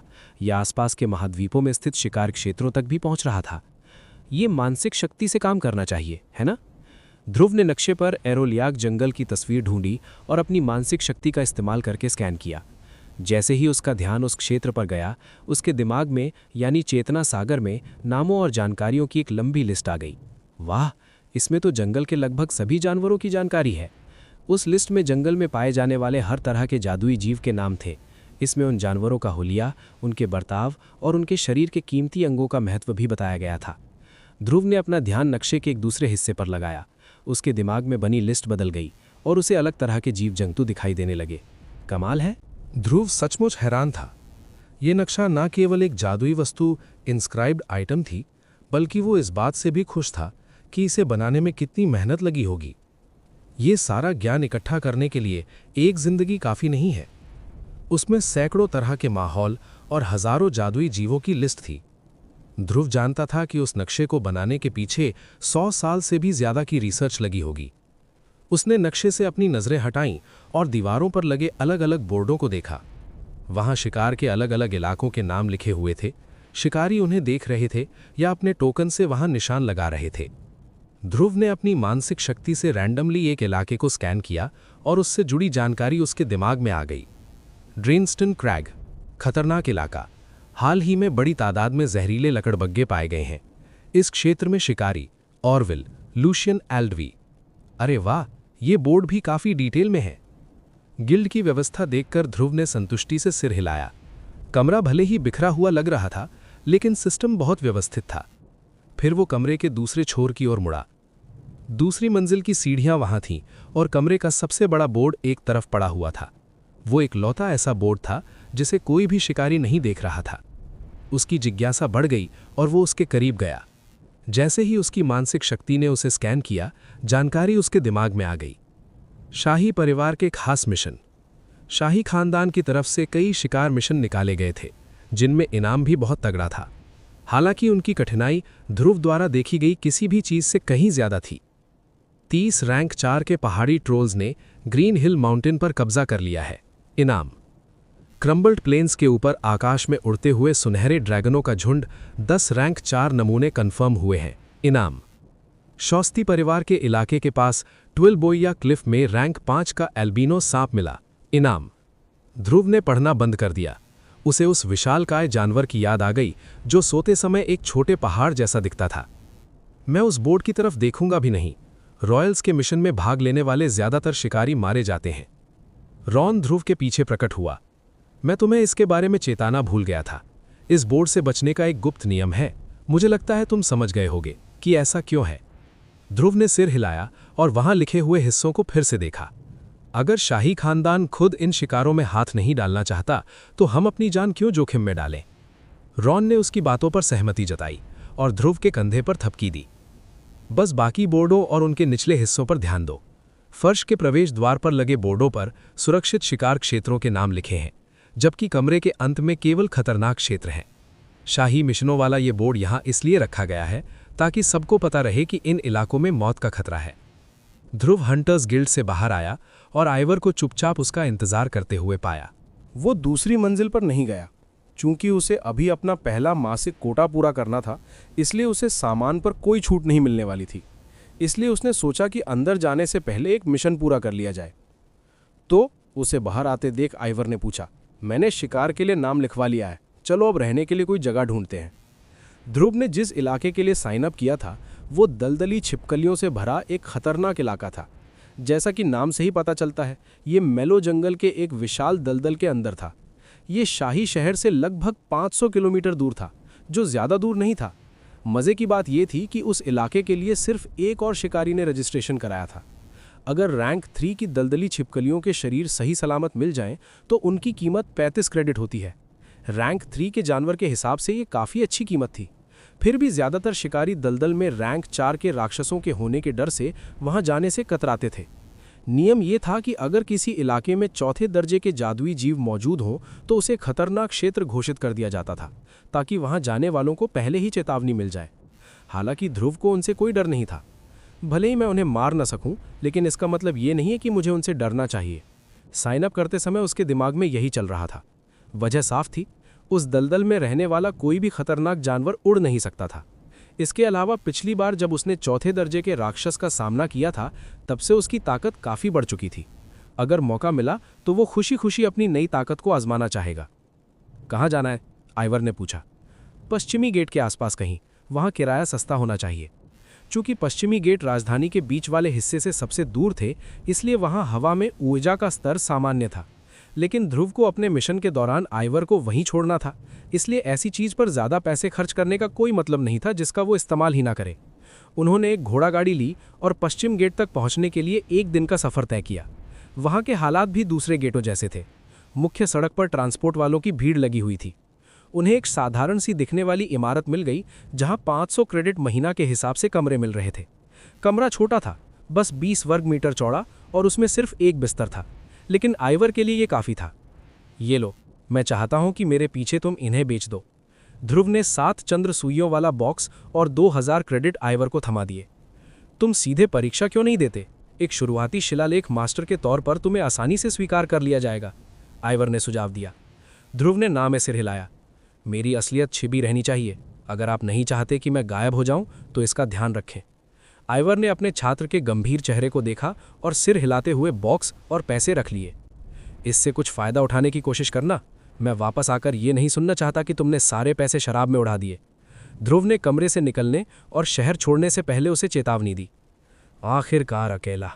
जैसे ही वो पश्चिमी गेट से बाहर निकला और विशाल मैदान उसकी नज़रों के सामने आया, उसे लगा जैसे कंधों से बहुत बड़ा बोझ उतर गया है। ज़्यादातर समय आइवर एक बोझ की तरह था और अकेडमी। उसे हमेशा लगता था कि उस पर नज़र रखी जा रही है। अब जब वो एक लंबे मिशन पर जा रहा था तो उसे वैसी ही आज़ादी महसूस हुई जैसी सनकी थंडर की दुनिया से भागने पर मिली थी। अब तक तो उसने वहां जाने का फैसला कर ही लिया होगा। मुझे नहीं लगता कि वो पूरी विरासत के लालच को छोड़ पाएगी। सनकी थंडर और जून के बारे में सोचते हुए वो थोड़ा मुस्कुराया। वो जानता था कि अगर वो इत्तेफाक से हुई मुलाकात ना होती तो आज वो जहां है वहां नहीं होता। मैं भी ढिलाई नहीं बरत सकता।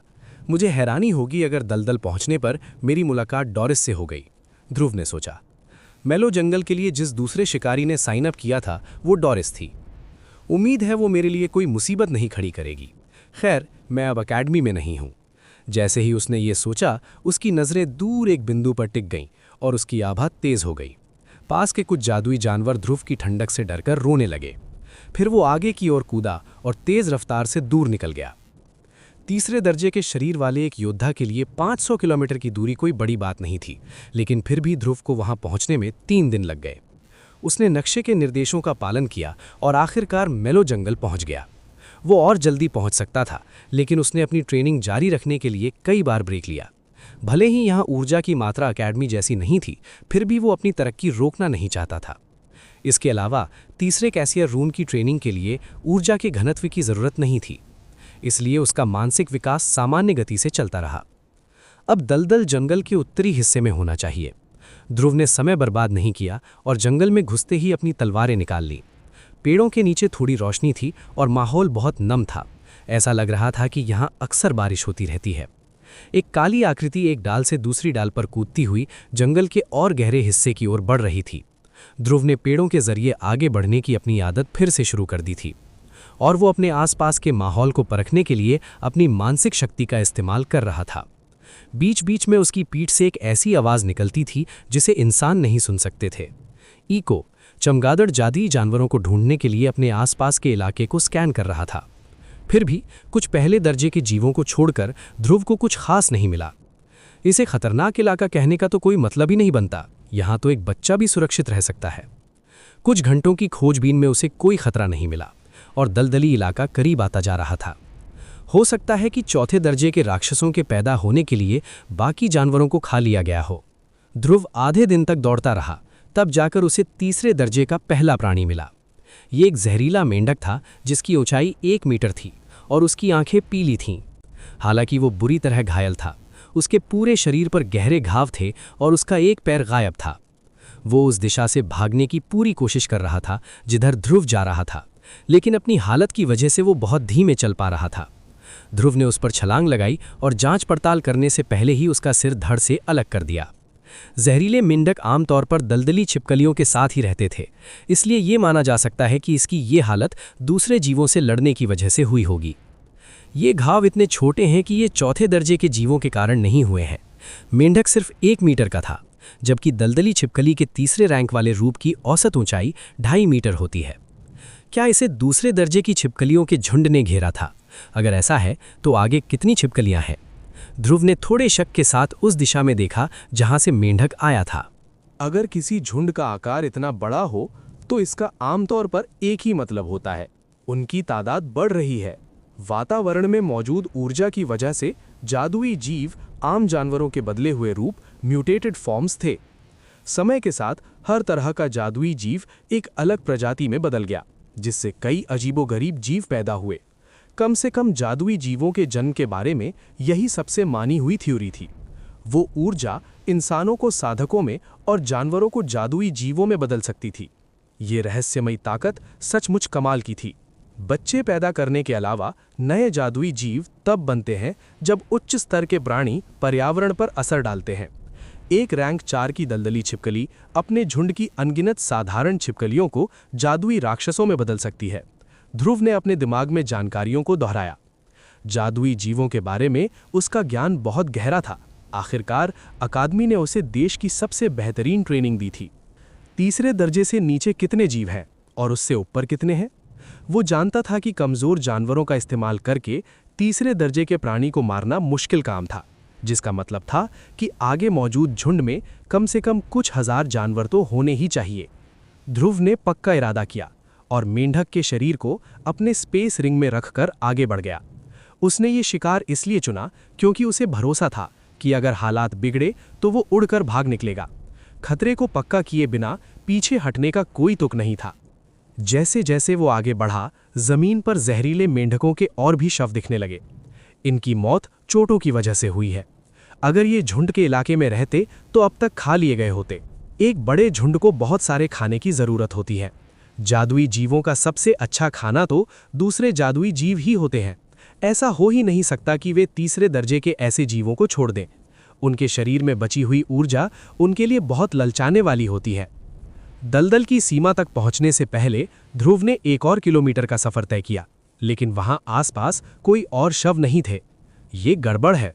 मेलो जंगल की जानकारी के हिसाब से दलदली इलाका उसकी जगह से कुछ किलोमीटर उत्तर में होना चाहिए था, लेकिन ये पहले ही शुरू हो चुका था। उनकी मौजूदगी की वजह से पर्यावरण बदल रहा है। वहां 1 से ज्यादा रैंक 4 की छिपकलियां मौजूद हैं। ध्रुव ने निष्कर्ष निकाला। जादुई जीव साधकों की तरह एक शक्तिशाली आभा छोड़ते थे और उनका लेवल जितना ऊंचा होता था उतना ही ज्यादा वे अपने आसपास के माहौल को प्रभावित करते थे। ट्विलबोया क्लिफ में ऐसा इसलिए नहीं हुआ क्योंकि रैंक 5 का एल्बिनो सांप अपना ज्यादातर समय सोने में बिताता था। इसके विपरीत मेलो के जंगल में दलदल फैल रहा था, जिसका मतलब था कि ताकतवर जानवर अपने प्रभाव को फैला रहे थे। लेकिन ध्रुव के लिए इसका सिर्फ एक ही मतलब था, अभी और शव इकट्ठे करने हैं। जहां तक उसकी बात थी, खतरा महसूस होते ही वो तुरंत उड़ जाएगा। ध्रुव ने अपने धड़ से कपड़ा हटाया और उसकी पीठ से पंखों के 2 जोड़े निकल आए। वो हवा में उड़ा और दलदल के कीचड़ भरे पानी के ऊपर से गुजरने लगा। कुछ ही देर में उसने नीचे दलदल में शांति से तैरती हुई पहली छिपकलियों को देखा। रैंक 1 और रैंक 2, मेरे लिए इनका कोई महत्व नहीं है। नीचे दर्जनों छिपकलियां थीं। ध्रुव ने अपनी एक तलवार चलाने से पहले कुछ सोचा। उसने भीड़ भाड़ वाले इलाकों की ओर हवा के 2 भयंकर वार किए, जो जमीन से टकराए और जहरीला धुआं फैला दिया। दलदल में 20 मीटर चौड़े 2 काले बादल बन गए, जो धुएं के संपर्क में आने वाले हर जिंदा प्राणी को निगल गए।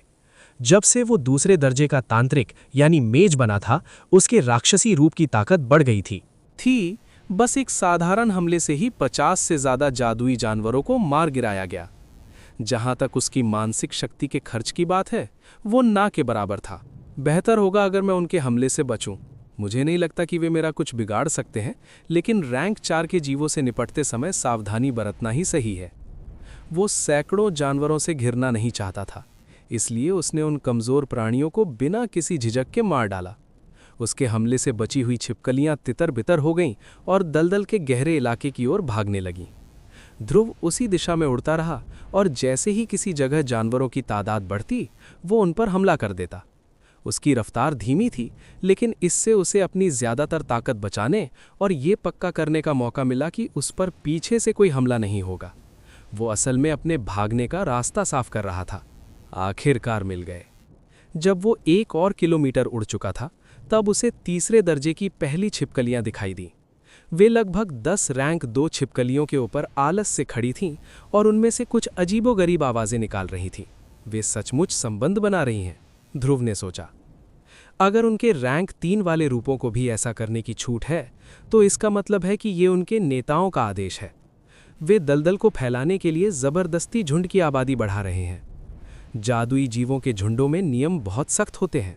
कमजोर जीवों को बच्चे पैदा करने का मौका तभी मिलता है जब झुंड के ताकतवर जीव इसकी इजाजत दें। बदकिस्मती से उनमें से केवल 3 ही हैं। कुछ न होने से तो बेहतर है। ध्रुव उनकी ओर उड़कर गया और अपनी उपस्थिति जाहिर कर दी। हमलावर को देखकर जानवर दहाड़ उठे, लेकिन उन्हें रिएक्ट करने का समय नहीं मिला क्योंकि उनके ग्रुप के ताकतवर सदस्यों को काले पंजों से बुरी तरह घायल कर दिया गया, जिससे उनका खून निकलने लगा। ध्रुव ने तीसरे दर्जे के राक्षसों से निपटने के लिए रक्त निकासी तकनीक का इस्तेमाल किया ताकि उनके शरीर को बचाया जा सके। फिर वो हवा के जोरदार वार से कमजोर राक्षसों को खत्म करने के लिए वापस हवा में उड़ गया। 10 मिनट से भी कम समय में वो इलाका दलदली छिपकलियों से पूरी तरह साफ हो गया। ध्रुव करीब आधे दिन तक दलदल के ऊपर उड़ता रहा। उसका सामना दलदली छिपकलियों के 5 और झुंडों से हुआ, जिनमें तीसरे दर्जे के जीव शामिल थे। उसने बड़ी आसानी से उन्हें हरा दिया और उनके शवों को अपनी स्पेस रिंग में भर लिया। 25 छिपकलियां और एक जहरीला मेंढक। मैं 2 महीने के कोटे के करीब पहुंच रहा हूं। उसने जहरीले मेंढकों के और शव नहीं उठाए, क्योंकि उनकी कीमत छिपकलियों से कम थी और उसकी स्पेस रिंग में जगह भी कम थी। वो शहर वापस जाकर सामान खाली कर सकता था, लेकिन जब वो शिकार के मैदान में आ ही गया था तो उसने सोचा कि एक ही बार में ज़्यादा काम निपटा ले ताकि बार बार चक्कर न काटने पड़े। हथियार बनाने और प्रयोग करने में बहुत समय लगता था, इसलिए वो बार बार शिकार की भागदौड़ के बजाय एक साथ माल जमा करके अपनी साधना पर ध्यान देना चाहता था। अब मुझे आराम करना चाहिए, थकान महसूस हो रही है। उसने पूरे समय एको, चमगादड़ के पंख, शैडो स्टेप्स तकनीक, रक्त निकासी तकनीक और अपने आंशिक राक्षसी रूप का इस्तेमाल किया था। भले ही उसके पास अभी भी काफ़ी मानसिक ऊर्जा बची थी, फिर भी उसने खुद को तरोताज़ा करने के लिए एक ब्रेक लेना सही समझा। दलदल बहुत बड़े इलाके में फैला हुआ था और बीच बीच में जमीन के कुछ सूखे टुकड़े भी थे जो कीचड़ वाले पानी में डूबे नहीं थे। ध्रुव ने ऐसी ही एक जगह चुनी और एक पेड़ की डाल पर उतर गया। हालात इतने बुरे नहीं लग रहे। आज मैंने जो तबाही मचाई है उससे दलदल के बढ़ने की रफ्तार काफ़ी धीमी हो जानी चाहिए। ध्रुव ने अपने पास रखा कुछ खाना खाते हुए सोचा, मुझे एक और स्पेस रिंग खरीदनी पड़ेगी। 80 घन मीटर मेरी ज़रूरतों के लिए बहुत कम है। सोने से पहले ध्रुव ने अपनी ऊर्जा को बढ़ाने के लिए थोड़ी देर साधना की। वह सुबह की पहली किरण के साथ ही जाग गया, लेकिन तभी अचानक आसमान में काले बादल छा गए। ऐसा लग रहा था कि जोरदार बारिश होने वाली है। बारिश से और ज़्यादा छिपकलियां बाहर निकलेंगी। आज मुझे शहर लौटने लायक काफ़ी माल मिल जाना चाहिए। ध्रुव फिर से हवा में उड़ा और शिकार की तलाश शुरू कर दी। जल्द ही बारिश शुरू हो गई और तीसरे दर्जे के जानवरों वाले झुंडों की तादाद बढ़ गई। ध्रुव ने बिना झिझक उन सभी को ढेर कर दिया। उसकी स्पेस रिंग में लाशों की संख्या तेज़ी से बढ़कर 33 हो गई। मेरी स्पेस रिंग पूरी भर चुकी है, अब इसमें और कुछ नहीं समाएगा। हालांकि उसी समय ध्रुव के सामने पहली बड़ी मुसीबत आई। ये एक हरी छिपकली थी जिसकी ऊंचाई 3.5 मीटर थी। उसका शरीर शल्कों से ढका हुआ था और एक लंबी पूंछ थी। उसका सिर त्रिकोणीय था और उसके चारों पैर मोटे और मजबूत थे। वह दलदल के बीच में रखे एक छोटे पहाड़ जैसी लग रही थी। ये रैंक 4 है। उस विशाल छिपकली की काली दोमुही जीभ दलदल के पानी में डूबी हुई थी और उसकी गहरी आंखें लगातार घूम रही थीं। वह अपने आसपास की हर चीज को स्कैन कर रही थी। क्या ये मुझे ढूंढ रही है? ध्रुव ने पिछले दिन काफी कत्लेआम मचाया था। उसने दलदल के बाहरी हिस्सों में सैकड़ों छिपकलियों को मार डाला था। ये जादुई जीव अपनी जीभ का इस्तेमाल पानी के जरिए दूर तक महसूस करने के लिए करते थे। इन्होंने अपनी आबादी कम महसूस की होगी, इसलिए इस बॉस को जांच करने के लिए भेजा है। ये बाहरी खतरों से काफी सावधान रहते हैं। ध्रुव जानता था कि उसके कारनामों पर किसी का ध्यान तो जाएगा ही। आखिरकार पूरा दलदल इन दरिंदों का अड्डा था। क्या मुझे रुक जाना चाहिए? ध्रुव ने सोचा। छिपकली उसे अभी तक ढूंढ नहीं पाई थी और अगर वह पानी से दूर हवा में रहता तो उसे पकड़ना मुश्किल होता। मैं बस इसके किनारे से निकल जाऊंगा। ध्रुव ने अपनी दिशा बदली और दलदल के बीच में जाने के बजाय वह दूसरे रैंक 3 जानवरों की तलाश में बाहरी इलाके की ओर निकल गया। उसे और भी जानवर मिले और जमा किए गए शवों की संख्या 40 हो गई, लेकिन फिर एक अनजानी मुलाकात की वजह से उसे अपना शिकार रोकना पड़ा। पानी से बाहर एक पेड़ पर एक अधेड़ उम्र की महिला दूर तक टकटकी लगाए खड़ी थी। उसकी नज़रों का पीछा करते हुए ध्रुव ने दूरी पर 2 और रैंक 4 दलदली छिपकलियों को देखा। इस तरह से 3 हो गईं। ध्रुव ने अपनी नज़रें वापस उस महिला पर टिकाते हुए सोचा। उस महिला को किसी के होने का एहसास हुआ और वो मुड़ी। वो और ध्रुव कुछ देर तक एक दूसरे को देखते रहे। इसके बाद ध्रुव ने हंटर्स गिल्ड का टोकन निकाला, जिससे वो महिला थोड़ी रिलैक्स हो गई। उसने भी अपना टोकन दिखाया और रैंक 4 के जानवरों से दूर एक दूसरी तरफ इशारा किया। क्या वो बात करना चाहती है? ध्रुव ने सिर हिलाया और उस दिशा में उड़ गया जहां उसने इशारा किया था। वो शिकारी भी पेड़ पेड़ कूदते हुए उसका पीछा करती रही। ऐसा नहीं लगता कि वो जादू का इस्तेमाल कर रही है, लेकिन उसका शरीर रैंक 4 का नहीं लगता। ध्रुव ने उड़ते हुए उसकी ताकत का अंदाज़ा लगाया। वो किसी पर सिर्फ इसलिए भरोसा नहीं करेगा क्योंकि वो एक ही गिल्ड से है। डोरिस है ना? कीचड़ भरे मैदान पर उतरते ही उसने पूछा। वो महिला पेड़ से कूदी और ठीक उसके सामने आ खड़ी हुई। हाँ, तुम नए होगे, उसने ध्रुव से दोस्ताना लहजे में बात की। मैं वैंस हूँ। ध्रुव ने दूर खड़े विशालकाय जीवों को देखते हुए अपना नकली नाम बताया। तुमने रैंक 4 की कितनी छिपकलियां देखीं? उसने सीधे काम की बात पूछी। दलदल में घूमते हुए 1 हफ्ते में मैं पहली बार इन लोगों से मिली हूँ, डोरिस बोली। मैं एक और छिपकली से मिली थी तो और भी होनी चाहिए। डोरिस ने सिर हिलाया। वे अब तक झुंड के बीचों बीच थीं। कुछ तो हुआ है जिसकी वजह से चौथे दर्जे के जानवर गश्त कर रहे हैं। रुको, क्या ये तुम्हारी गलती थी? उसे एहसास हुआ कि जब से वो यहाँ थी तब से केवल एक ही चीज़ बदली थी, ध्रुव का आना। इसलिए उसके आने और जानवरों के इस नए बर्ताव में कोई ना कोई कनेक्शन ज़रूर था। ध्रुव ने कंधे उचकाते हुए लापरवाही से जवाब दिया, अगर गलती से आपका मतलब उनका शिकार करना है तो हाँ, मुझे लगा था कि शिकारी होने का मतलब ही है जानवरों को मारना और माल इकट्ठा करना। हमें दूसरे शिकारियों के काम में टांग नहीं अड़ानी चाहिए। तुमने मेरे शिकार करने का प्लान चौपट कर दिया।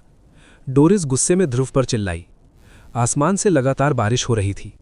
ध्रुव ठंडे भाव से उस महिला को देखता रहा जो उसे डांट रही थी। तो क्या हुआ? ध्रुव ने जवाब दिया, अगर उसके काम से दूसरों को खतरा होता है तो उसे इससे कोई खास फर्क नहीं पड़ता था। उसके हिसाब से अगर आप रैंक 4 के जानवरों से निपटने के लिए काफ़ी मजबूत नहीं है तो आपको यहाँ आना ही नहीं चाहिए था। तुम्हें मेरे नुकसान की भरपाई करनी होगी। मेरा मानना है कि 1 महीने का कोटा देकर मामला रफा दफा किया जा सकता है। ये कहते हुए वो मुस्कुराई। क्या वो मुझसे पैसे मांग रही है? मुझे लगा था कि केवल रईसजादे ही इतने भोले हो सकते हैं। ध्रुव दिखने में भले ही एक जवान लड़का था, लेकिन उसमें एक शक्तिशाली साधक की आभा साफ झलक रही थी। इस तरह से हरजाना मांगना ये दिखाता था कि वो ध्रुव को कम आंक रही थी। यहाँ बचे हुए समय का मजा लो, मैं जा रहा हूँ। ध्रुव ने उसे कोई जवाब देना जरूरी नहीं समझा और उड़ने के लिए अपने पंख फैला लिए। रुको, नियम साफ कहते हैं, अगर कोई शिकारी गिल्ड के दूसरे साथी का नुकसान करता है तो उसे अपनी जेब से भरपाई करनी होगी। ध्रुव रुक गया। उसने सच में गिल्ड के नियम नहीं पढ़े थे। उसे नहीं लगा था कि वे इतने सख्त होंगे, इसलिए उसने ध्यान नहीं दिया। कुछ पल सोचने के बाद उसने सिर उठाया और उस महिला को देखा। मुझे परवाह नहीं। बारिश होती रही और जिस जगह वे खड़े थे वहां कीचड़ के बड़े बड़े गड्ढे बन गए।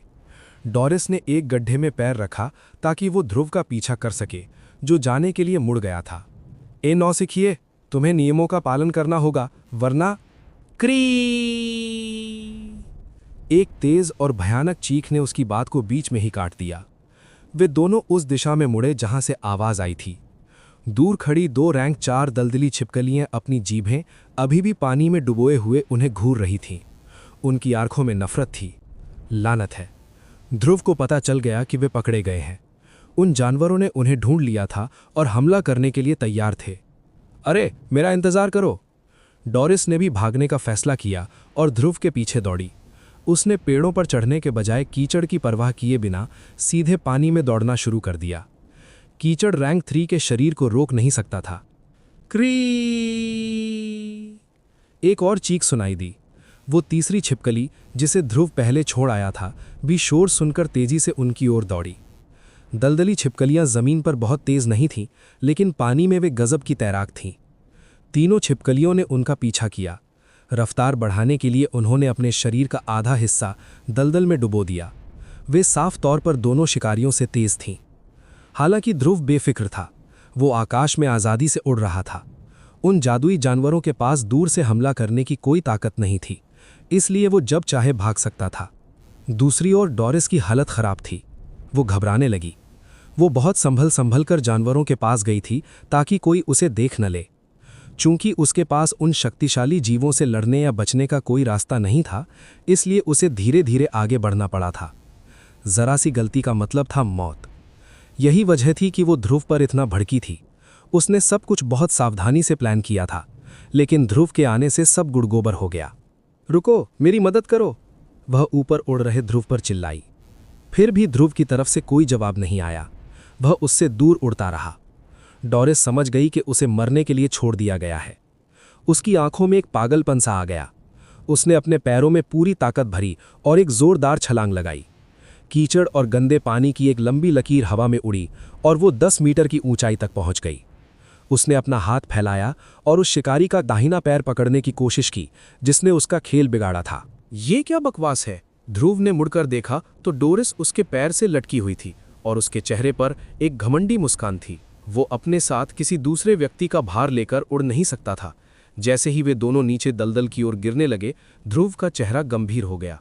उसके हाथों में 2 तलवारें प्रकट हो गईं। रुको, हम साथ मिलकर भाग सकते हैं। डोरिस ने आने वाले खतरे को भांप लिया और बात संभालने की कोशिश की। हालांकि ध्रुव ने पहले ही फैसला कर लिया था।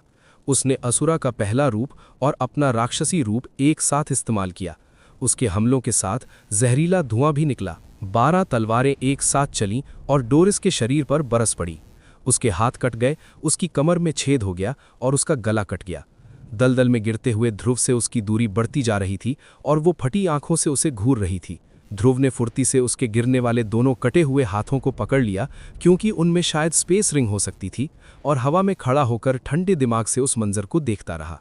डोरिस पानी में गिरी और रैंक 4 की छिपकलियों ने तुरंत उस पर हमला बोल दिया। वे उसके शरीर के हर उस टुकड़े को काट कर खाने लगी जिसे वे फाड़ सकती थीं। पल भर में डोरिस का नामो निशान मिट गया। बस पानी में खून का एक लाल धब्बा बचा जो तेजी से बह गया। वो मर चुकी थी। इसके बाद छिपकलियों ने अपना सिर उठाकर हवा में मौजूद उस इंसान को देखा। ध्रुव को ऐसा महसूस हुआ जैसे 3 जोड़ी आंखें उसके दिमाग, मानसिक क्षेत्र पर दबाव डाल रही हैं, लेकिन वे उसे कोई नुकसान नहीं पहुंचा सकती थी। अभी नहीं। ध्रुव ने उन जानवरों की घूरती निगाहों का जवाब अपनी ही घूरती निगाहों से देते हुए सोचा, मैं अभी तुम्हारा सामना नहीं कर सकता। रैंक 4 के प्राणियों का दिमाग आमतौर पर उनके कमजोर साथियों की तुलना में तेज होता है। जब उन्होंने देखा कि ध्रुव उड़ सकता है तो उन्होंने उसका पीछा करने में समय बर्बाद न करने का फैसला किया और बस उसे देखते रहे। ध्रुव को ऐसा महसूस हुआ जैसे वे उसे धमकी दे रहे हैं कि वो दोबारा उनके इलाके में न आए। वो काफी देर तक उन प्राणियों को घूरता रहा। उसे उन ताकतवर प्राणियों को ऊपर से नीचे देखने में एक अजीब सा मजा आ रहा था। क्या सिराज ने उस ड्रैगन से निगाहें मिलाते समय यही महसूस किया था? उसने अपना सिर झटका और उस विचार को दिमाग से निकाल दिया। फिर वो दलदल से बाहर निकलने के लिए मुड़ गया। उसके हाथों में डोरिस की 2 कटी हुई बाहें थीं, जिनसे लगातार खून टपक टपक कर नीचे पानी में गिर रहा था। ध्रुव दलदल के किनारे तक पहुंचने से पहले आधे दिन तक उड़ता रहा। वो अब जादुई जानवरों के इलाके से बाहर मेलो जंगल के एक पेड़ पर वापस आ गया था। आसमान से लगातार बारिश हो रही थी और ऐसा लग नहीं रहा था कि ये जल्दी रुकेगी। फिर भी ध्रुव को बारिश से कोई फर्क नहीं पड़ रहा था। उसने बस अपने सामने पड़ी 2 कटी हुई बाहों को ध्यान से देखा। उन दोनों बाहों पर एक एक स्पेस रिंग थी। ध्रुव ने दोनों अंगूठियां निकाल लीं और फिर डोरिस के उन बचे हुए टुकड़ों को अपने काले धुएं से जलाकर खत्म कर दिया। अब उस शिकारी का नामो निशान मिट चुका था, बस उसका सामान बचा था। उसकी शिकार करने की रफ्तार धीमी थी, लेकिन वो 1 हफ्ते तक दलदल के अंदर रही थी, तो उसकी कमाई कम नहीं होनी चाहिए, ध्रुव ने सोचा।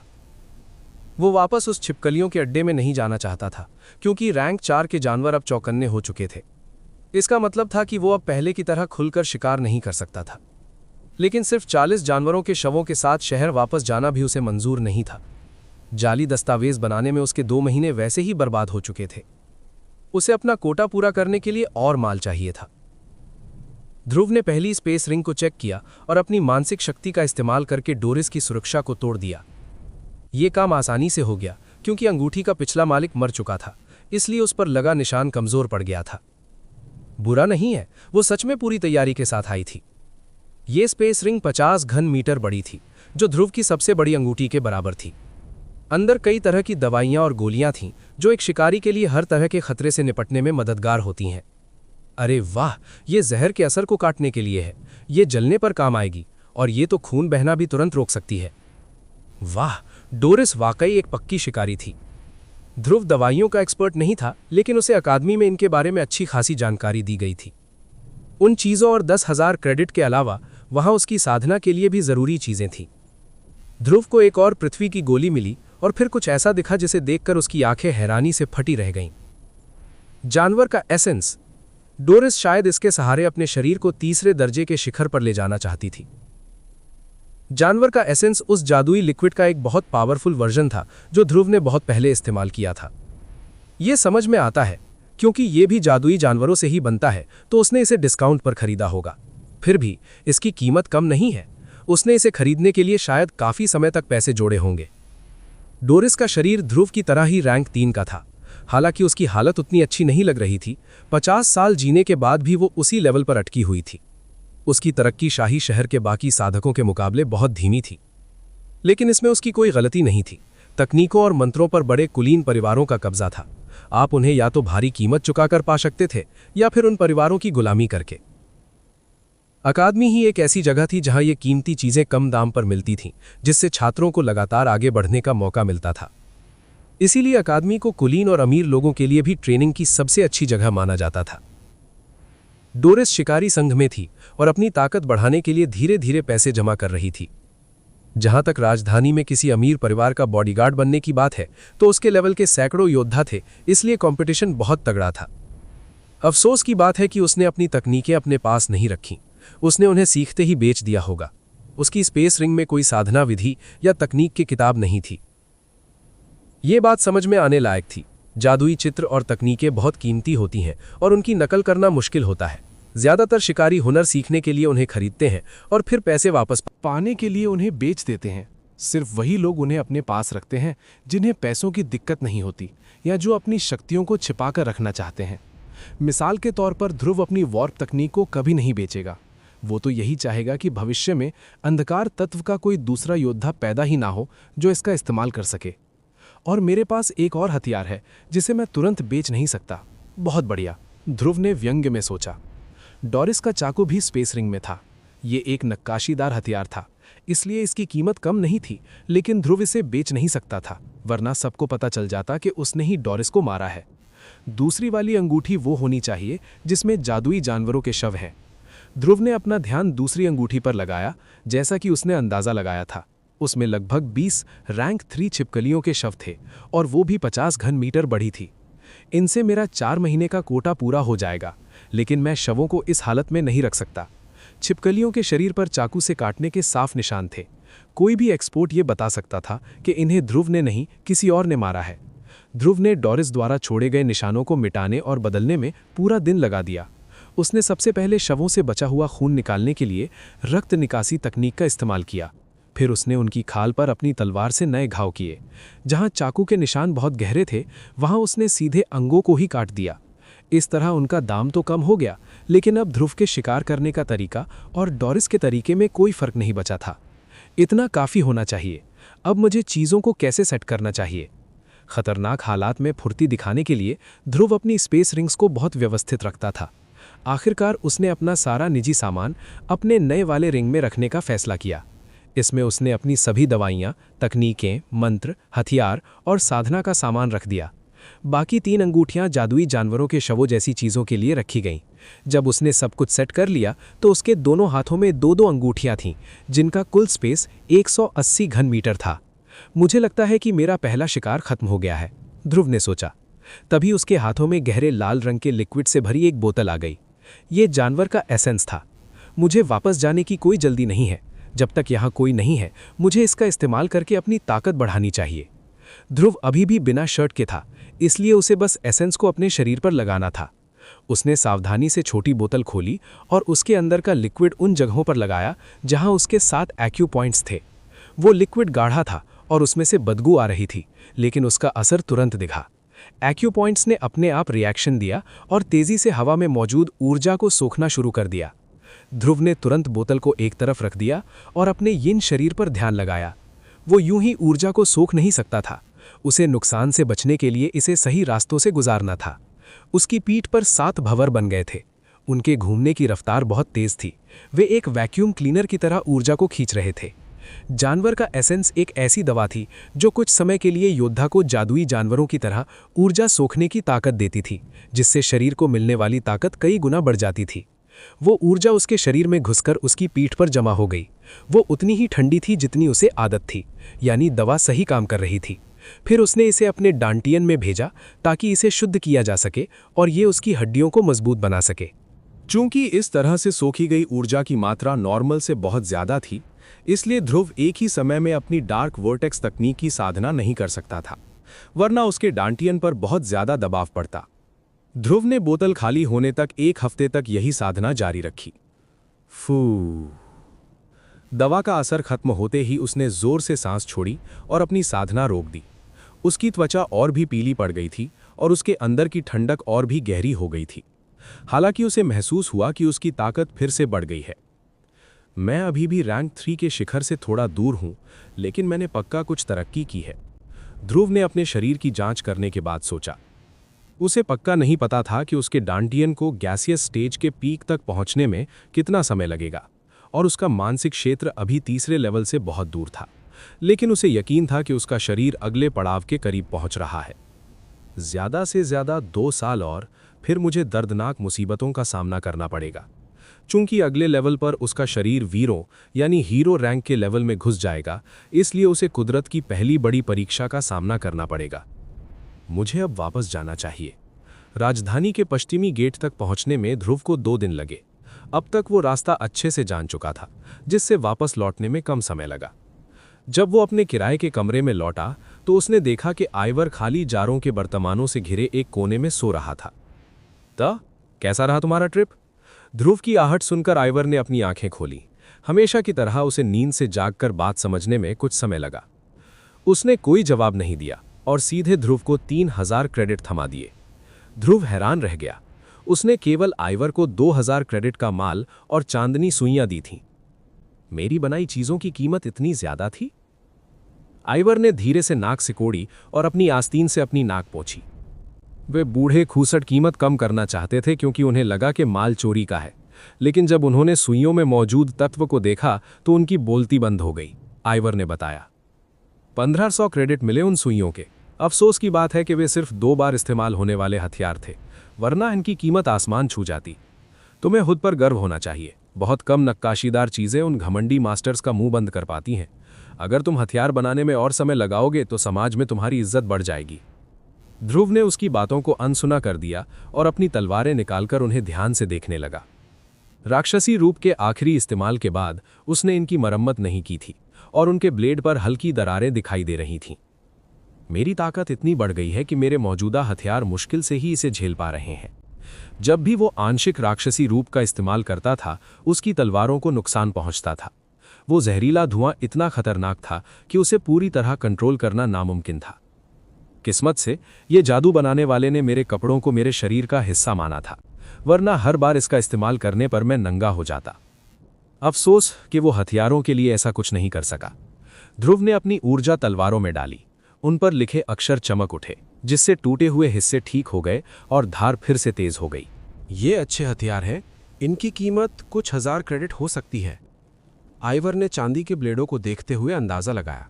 क्या उन्होंने मेरे बारे में पूछा? ध्रुव अपनी तलवारें बेच नहीं सकता था क्योंकि वे उसके इकलौते हथियार थे, इसलिए उसने बात बदल दी। हाँ, लेकिन मैंने उन्हें गोलमोल जवाब दिए। वैसे जल्द ही उन्हें पता चल जाएगा कि तुम कौन हो।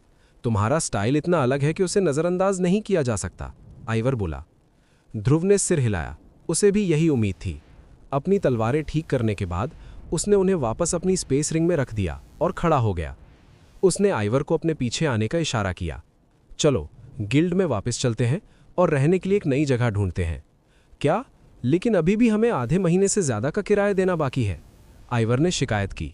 लेकिन ध्रुव ने बस अपना सिर हिला दिया। तुमने खुद ही कहा था, मैं अब ज्यादा समय तक गुमनाम नहीं रह पाऊंगा। मुझे अब कुछ नया बनाना शुरू करना है और मुझे डर है कि मेरे इस नए प्रयोग में अगर मैं फेल हुआ तो ये पूरी इमारत ही उड़ सकती है। आइवर की आंखें चौड़ी हो गईं और उसके चेहरे पर एक बड़ी मुस्कान आ गई। क्या अब तुम प्रैक्टिस छोड़कर किसी असली और बड़े काम में हाथ आजमाने वाले हो? ध्रुव ने भी सिर हिलाया और मुस्कुराया। उसे मानना पड़ा कि वो अपने इस नए आइडिया को लेकर काफ़ी उत्साहित था। अब मुझे रैंक 4 की सामग्रियों पर छूट मिल सकती है, तो इंतज़ार करने का कोई मतलब नहीं है। इतना कहते ही वो कमरे से बाहर निकल गया और उसके पीछे एक उत्साहित आइवर भी चल पड़ा। ध्रुव एक बड़े कमरे में खड़ा था और अपने सामने रखी कुछ चीज़ों को घूर रहा था। वो गहरी सोच में डूबा हुआ था और पिछले दिन जो कुछ भी हुआ उसका हिसाब लगा रहा था। जादुई जानवरों की लाशें बेचकर मैंने 2000 क्रेडिट से कुछ ज़्यादा कमाए। उनकी कीमत चांदनी सुइयों से थोड़ी ज़्यादा थी। जैसे ही उसने आइवर के साथ अपना पुराना घर छोड़ा, वो सीधे हंटर्स गिल्ड गया ताकि अपनी स्पेस रिंग में भरी लाशों को बेच सके। उसके पास तीसरे दर्जे के 60 जादुई जानवर थे। इतनी संख्या से उसका 4 महीने का कोटा पूरा हो गया और उसे जादुई चीज़ों पर 10% की छूट भी मिल गई। किसी ने भी उससे डोरिस के बारे में कुछ नहीं पूछा, क्योंकि शिकारी अक्सर लंबे समय के लिए गायब हो जाते थे। उसके सामने जो सामान रखा था वो वही था जो उसने गिल्ड की दूसरी मंजिल से खरीदा था। डिस्काउंट के बावजूद कीमतें बहुत ज़्यादा थीं। 4th रैंक के अनडेड गिरगिट की हड्डियाँ और 2 बीस्ट एसेंस, कुल मिलाकर 20,000 क्रेडिट। अगर मैं जल्द ही 4th रैंक के जीवों का शिकार करने लायक नहीं हुआ तो मेरा खजाना खाली हो जाएगा। उसके सामने लगभग 20 भूरे रंग की हड्डियाँ थीं जो करीब 80 सेंटीमीटर लंबी थीं। साथ ही 2 बोतलें थीं जिनमें गहरे लाल रंग का लिक्विड भरा हुआ था। अनडेड गिरगिट अंधकार तत्व का एक जादुई जीव था। जिसमें गजब की खूबियां थीं। जब इसे खाना या ऊर्जा नहीं मिलती तो ये मरे हुए जैसा हो जाता है, लेकिन जैसे ही कोई शिकार पास आता है या हवा में ऊर्जा बढ़ती है, ये फिर से जिंदा हो उठता है। इस खूबी की वजह से इसकी हड्डियां और अंदरूनी अंग हथियार बनाने के लिए बहुत अच्छे माने जाते थे। वे ध्रुव के मौजूदा लेवल के प्रयोगों के लिए एकदम सही सामग्री थे। आखिरकार वे चौथे दर्जे के प्राणी के शरीर के टुकड़े थे। कमजोर साधक उन्हें इतनी आसानी से इस्तेमाल नहीं कर सकते थे। उन हड्डियों की कीमत ही 10,000 क्रेडिट थी, जिसका मतलब था कि एक पूरे रैंक 4 जानवर की कीमत तो आसमान छूती होगी। जहां तक उन 2 बोतलों की बात है, उनकी कीमत लगभग 5,000 क्रेडिट प्रति बोतल थी। मेलो जंगल में उस एसेंस का असर देखने के बाद ध्रुव ने उन्हें खरीदने का फैसला किया था। ये कमरा भी महंगा है, खैर कम से कम यहाँ हवा में ऊर्जा तो ज़्यादा है। जिस कमरे में वे खड़ा था वे उसके नए घर के 2 कमरों में से एक था। ये हंटर्स गिल्ड के पास था और इसमें हथियार बनाने और जादुई प्रयोग करने के लिए खास जगह बनी हुई थी जो ध्रुव की ज़रूरतों को पूरा करती थी। राजधानी की सड़कों के मुकाबले यहाँ ऊर्जा का घनत्व भी ज़्यादा था। हालांकि इसका किराया 4,000 क्रेडिट महीना था। 4 महीने के किराए के लिए 16,000 क्रेडिट, इस सामान के लिए 20,000 क्रेडिट। मेरी कमाई को हटाने के बाद मेरे पास 70,000 क्रेडिट से कुछ ज़्यादा बचे हैं। वैसे तो ये काफ़ी बड़ी रकम थी, लेकिन ध्रुव को फिर भी चिंता थी। आखिरकार 20 हड्डियां मतलब सिर्फ 20 प्रयोग। ध्रुव को ये गलतफहमी नहीं थी कि वो इतनी आसानी से सफल हो जाएगा। मैं इसके बारे में बाद में सोचूंगा, अभी मुझे फोकस करना चाहिए। अब सीरियस होने का टाइम आ गया है। उसने अपनी आंखें बंद कर लीं। उसके डांटियन में मौजूद गैसीय ऊर्जा का एक छोटा सा हिस्सा उसकी कमर से उठा और उसके सिर की ओर बढ़ा। ध्रुव के मानसिक क्षेत्र की दीवारों पर उसकी एक धुंधली आकृति प्रकट हुई और उसने फुर्ती से उस ऊर्जा की धारा को पकड़ लिया। उसने अपने शरीर का इस्तेमाल करके बाहरी दुनिया को अपने चेतना सागर के अंदरूनी हिस्से से जोड़ दिया। जैसे ही ऊर्जा उस गोले में घुसी वो बुरी तरह कांपने लगी, मानो मानसिक ऊर्जा के सागर में विस्फोट कर देगी। फिर भी ध्रुव को इसकी उम्मीद थी और उसने तुरंत कार्रवाई की। ध्रुव ने उस थोड़ी सी ऊर्जा से स्वर्ग और पृथ्वी की इच्छा को कुचलने के लिए लगातार अपनी मानसिक शक्ति खर्च की। इस प्रक्रिया में 1 घंटा लगा और ध्रुव की लगभग सारी मानसिक शक्ति खत्म हो गई, लेकिन अंत में वे ऊर्जा शांत और सुरक्षित हो गई। इसमें थोड़ा समय लगेगा। ध्रुव फर्श पर लेटकर सो गया और सोचने लगा। उसके डांटियन में ऊर्जा का लेवल दूसरे दर्जे का था, इसलिए इसे शुद्ध करने में कठिनाई काफ़ी बढ़ गई थी। ध्रुव थकने से पहले इसका बस एक छोटा सा हिस्सा ही संभाल पाया था, लेकिन उसकी सीमा सिर्फ इतनी नहीं थी। उसका चेतना सागर उसके डांटियन के मुकाबले कहीं ज़्यादा तेज़ी से विकसित हुआ था। ये रैंक 2 के साधक की गैसीय ऊर्जा का सामना आराम से कर सकता था। ध्रुव ने आराम किया और जागने के तुरंत बाद उसी प्रक्रिया को दोहराया। जब तीसरी बार उसने ये किया तो ध्रुव को लगा कि उसका सिरदर्द इस लेवल तक पहुंच गया है कि ये हथियार बनाते समय उसका ध्यान भटका सकता है। इसलिए उसने ऊर्जा जमा करना बंद कर दिया।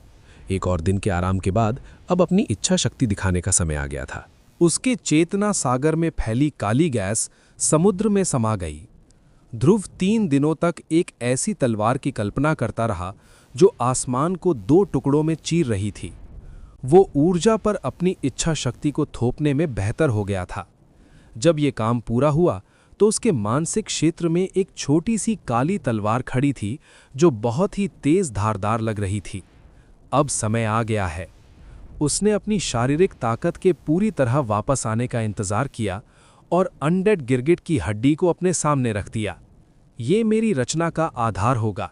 ये इसे एक मजबूत ढांचा देगा और मुख्य सामग्री को इसके साथ आसानी से जुड़ने देगा। जादुई जानवर की हड्डी ध्रुव के प्लान का मुख्य हिस्सा नहीं थी। एक ऐसी चीज थी जिसके बारे में वो जानता था कि वो उसके जीवन में देखी गई किसी भी चीज से कहीं ज्यादा विनाशकारी और खतरनाक थी। एक ऐसा पदार्थ जिसकी बदौलत वो किल्विश परिवार से भाग सका था। मानसिक शक्ति के साथ साथ उसने अभी-अभी जो ऊर्जा शुद्ध की थी वो भी खर्च हो गई। उसके 2 केसियर प्रतीकों पर काली जड़ें चमक उठीं और ध्रुव के हाथ से काला धुआं निकला। ध्रुव ने पहले कभी न देखी गई एकाग्रता के साथ राक्षसी रूप की तकनीक के धुएं को अपनी हथेली में रोकने की कोशिश की। वो जानता था कि ये जहरीली गैस बेकाबू है, जिसे कंट्रोल करना लगभग नामुमकिन था।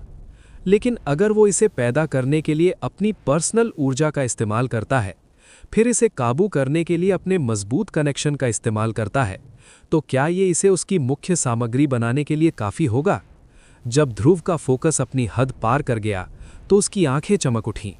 उसकी हथेली पर मौजूद धुआं फैलना बंद हो गया और एक छोटे काले गोले के रूप में इकट्ठा हो गया। ध्रुव ने अपनी हथेली में मौजूद धुएं के गोले को खुशी से देखा। ये मुमकिन है, मैं अपने राक्षसी रूप को एक मटीरियल के रूप में इस्तेमाल कर सकता हूं। जब तक वो जहरीले धुएं को काबू नहीं कर पाया था, तब तक उसे यकीन नहीं था कि वो उसे हथियार बनाने में इस्तेमाल कर पाएगा या नहीं।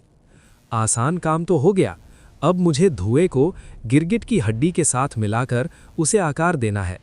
ध्रुव ने अपने खाली हाथ से वो हड्डी उठाई और दोनों चीज़ों के चारों ओर एक सुरक्षा घेरा यानी इंक्यूबेशन मेम्ब्रेन बनाया। उसने ध्यान लगाया और काली गैस को धीरे धीरे जानवर की हड्डी में घुसाना शुरू किया। चूंकि उसने अपनी शुद्ध ऊर्जा का इस्तेमाल करके आंशिक राक्षसी रूप को एक्टिव किया था, इसलिए जहरीली गैस का इस्तेमाल एलिमेंटल फोर्जिंग विधि में ऊर्जा की तरह ही किया जा सकता था। बेशक इस तरह से चीज़ को आकार देना बहुत मुश्किल था। उस विधि का जिक्र आइवर की तलवार निर्माण विधि में किया गया था, जिसमें एक सामग्री को कोर या आधार माना जाता है और उसका इस्तेमाल करके दूसरी चीज़ों को आकार दिया जाता है। नोट्स में यह भी बताया गया था कि एक से ज़्यादा सामग्रियों का इस्तेमाल करते समय फोर्जिंग का ये सबसे असरदार तरीका था। धुएं ने हड्डी को ढक लिया और उसके अंदर घुसने की कोशिश की ताकि वो उसमें घुल मिल सके। हालांकि ये चौथे दर्जे के जादुई जीव का टुकड़ा था, इसे आकार देना मुश्किल था और ये उन बदलावों का विरोध कर रहा था जो ध्रुव करना चाहता था। ध्रुव काफी देर तक बिना हिले खड़ा रहा। उसकी नजरें उसके हाथों को घेरे हुए काली परत से हटी ही नहीं। हड्डी की सुरक्षा को कमजोर करने और उसके अंदर धुएं को घुसने देने में 2 घंटे लग गए। दोनों सामग्रियां आपस में मिलने लगीं। जब ध्रुव की मर्जी के हिसाब से वो चीज ठोस होने लगी तो हल्का दबाव महसूस हुआ। मुझे पता था अनडेड गिरगिट पहले प्रोटोटाइप के लिए इस्तेमाल करने के लिए एकदम सही है। जहरीले धुएं के साथ जुड़ने के बाद हड्डी लगभग बिना किसी रुकावट के बदल गई। उसने नई चीज को बिल्कुल भी रिजेक्ट नहीं किया।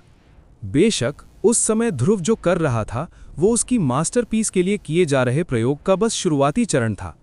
केवल 2 चीजें किसी टिकाऊ और शक्तिशाली हथियार के लिए काफी नहीं थीं। एक अच्छी जादुई वस्तु बनाने के लिए और भी पेचीदा मिश्रण की जरूरत थी। लेकिन दोनों चीजों के मिलने के दौरान एक मुसीबत आ खड़ी हुई। ध्रुव की तरफ से कोई गलती नहीं थी। उसने पूरी प्रक्रिया पर शुरू से अंत तक पूरा कंट्रोल रखा था। दिक्कत उस जहरीले धुएं की फितरत में थी। चूंकि ये एक ऐसी तकनीक से पैदा हुआ था जो तबाही मचाने के लिए बनी थी, इसलिए इसकी फितरत ही यही थी कि ये अपने मालिक के अलावा हर उस चीज को नष्ट कर दे जो इसकी नहीं थी। धुएं से हड्डी गलने लगी। अगर ध्रुव की तलवार भी जंग से नहीं बच सकी थी तो इसमें कोई हैरानी की बात नहीं थी कि दूसरी चीजों के साथ भी ऐसा ही हुआ। ध्रुव ने उसे रोकने की पूरी कोशिश की, लेकिन वो लाचारी से देखता रहा क्योंकि काली गैस हड्डी को धीरे धीरे खा रही थी। हड्डी पूरी तरह गल गई और सुरक्षा घेरा टूट गया। जहरीला धुआं कमरे में फैल गया, लेकिन दीवारों पर लगे जादुई अक्षरों ने उसे रोक लिया। ये चौथे दर्जे की सामग्री थी जो इस दुनिया के सबसे ज्यादा ढलने वाले अडैप्टेबल जानवरों में से एक थी और इसका तत्व भी मेल खाता था। यहां तक कि ये भी मेरी तकनीक को नहीं झेल सकी। उसने आह भरी और फर्श पर लेट गया। खैर, कम से कम मुझे ये तो पता चल गया कि मेरा राक्षसी रूप चौथे दर्जे के मरे हुए जानवरों को भी नुकसान पहुंचा सकता है।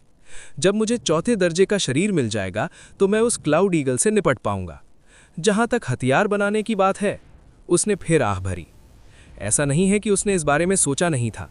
वो अपनी तकनीक की फितरत किसी और से बेहतर जानता था। उसने धुएं को दूसरी चीजों को नष्ट किए बिना इस्तेमाल करने का एक और तरीका पहले ही सोच लिया था। ध्रुव खड़ा हुआ और उसके सामने 2 चीजें आ गईं। उनमें से एक उसकी तलवार थी जिसे वो अपने बाएं हाथ से चलाता था। दूसरी एक बाल्टी थी, बिल्कुल वैसी ही जैसी वो जादुई जानवरों का खून इकट्ठा करने के लिए इस्तेमाल करता था। अगर राक्षसी रूप मुझे छोड़कर बाकी सब कुछ को नुकसान पहुंचाता है तो मुझे खुद को एक सामग्री के रूप में इस्तेमाल करना होगा। तलवार से उसकी दाहिनी कलाई पर चीरा लगा और ध्रुव ने अपना हाथ फैलाकर खून को बाल्टी में टपकने दिया। अपनी कलाई से बहते खून को देखते हुए उसकी आंखें ठंडी पड़ गईं। अब तक वो इस नज़ारे का आदी हो चुका था। पहला सींग वाला सांप, दूसरा 3 आंखों वाला चमगादड़ और तीसरे के रूप में रात्रि तेंदुआ। किसने सोचा होगा कि चौथा मैं होऊंगा? इस विचार पर वो मन ही मन हंस पड़ा। उसे एहसास हुआ कि वो अपने शरीर के साथ किसी जानवर की लाश की तरह अलग बर्ताव नहीं कर रहा था। अगर इससे मुझे वो मिल जाता है जिसकी मुझे ज़रूरत है तो मुझे सैकड़ों लीटर खून बहाने में भी कोई दिक्कत नहीं है। हालांकि उसका शरीर जिंदा था और उसमें गजब की ठीक होने की ताकत थी। उसकी कलाई पर लगा घाव कुछ ही सेकंड में बंद हो गया और ध्रुव को उसे दोबारा खोलना पड़ा। धीरे धीरे बाल्टी भरने लगी। उसका शरीर तीसरे दर्जे का था। लगभग 3 लीटर खून बहने से उसे चक्कर आने लगे और उसका चेहरा पीला पड़ गया, लेकिन इससे उसकी जान को कोई खतरा नहीं था। इसका एक कारण यह भी था कि उसकी हड्डियों से एक ठंडी ऊर्जा निकल रही थी, जिससे खून बनने की रफ्तार बढ़ गई। लगभग 20 मिनट में बाल्टी भर गई। ध्रुव ने एक और गिरगिट की हड्डी निकाली और उसे अपने खून में डुबोकर आराम करने चला गया।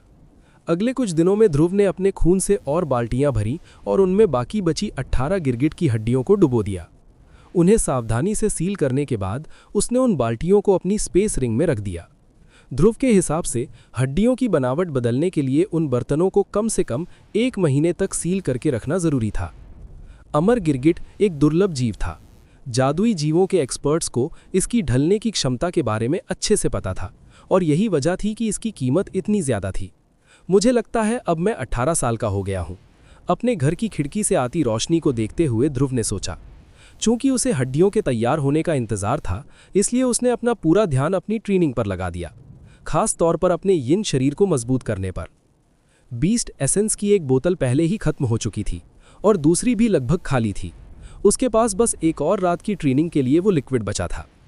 ध्रुव ने अपनी तलवारें चलाईं और अपनी मार्शल आर्ट्स की प्रैक्टिस की। जैसे जैसे उसकी ताकत बढ़ रही थी और वो अपनी कला में माहिर होता जा रहा था, उसकी जादुई एक्स्ट्रा भुजाएं और भी असली दिखने लगी थीं। एक बार जब वो असुला के तीसरे रूप का इस्तेमाल करने लायक हो जाएगा, तो उसकी लड़ने की शैली पूरी तरह बदल जाएगी और उसे खुद अपनी नई तकनीकें बनानी पड़ेंगी। वो पहले से ही चौथे लेवल की ताकत के करीब था।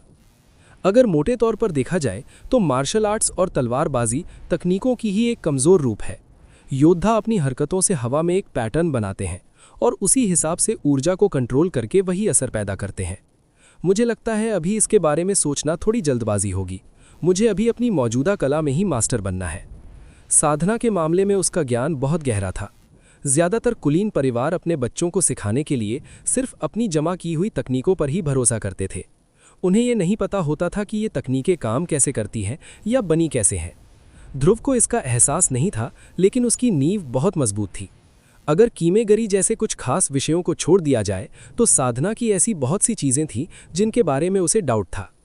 अकादमी में पढ़ने का एक बड़ा फ़ायदा ये था कि हर छात्र को सही रास्ता दिखाया जाता था, जिससे वे गलत तरीके अपनाने से बच जाते थे। फिर रात हो गई और ध्रुव ने अपने शरीर को बेहतर बनाने के लिए बची कुची एसेंस की पूरी बोतल पी ली।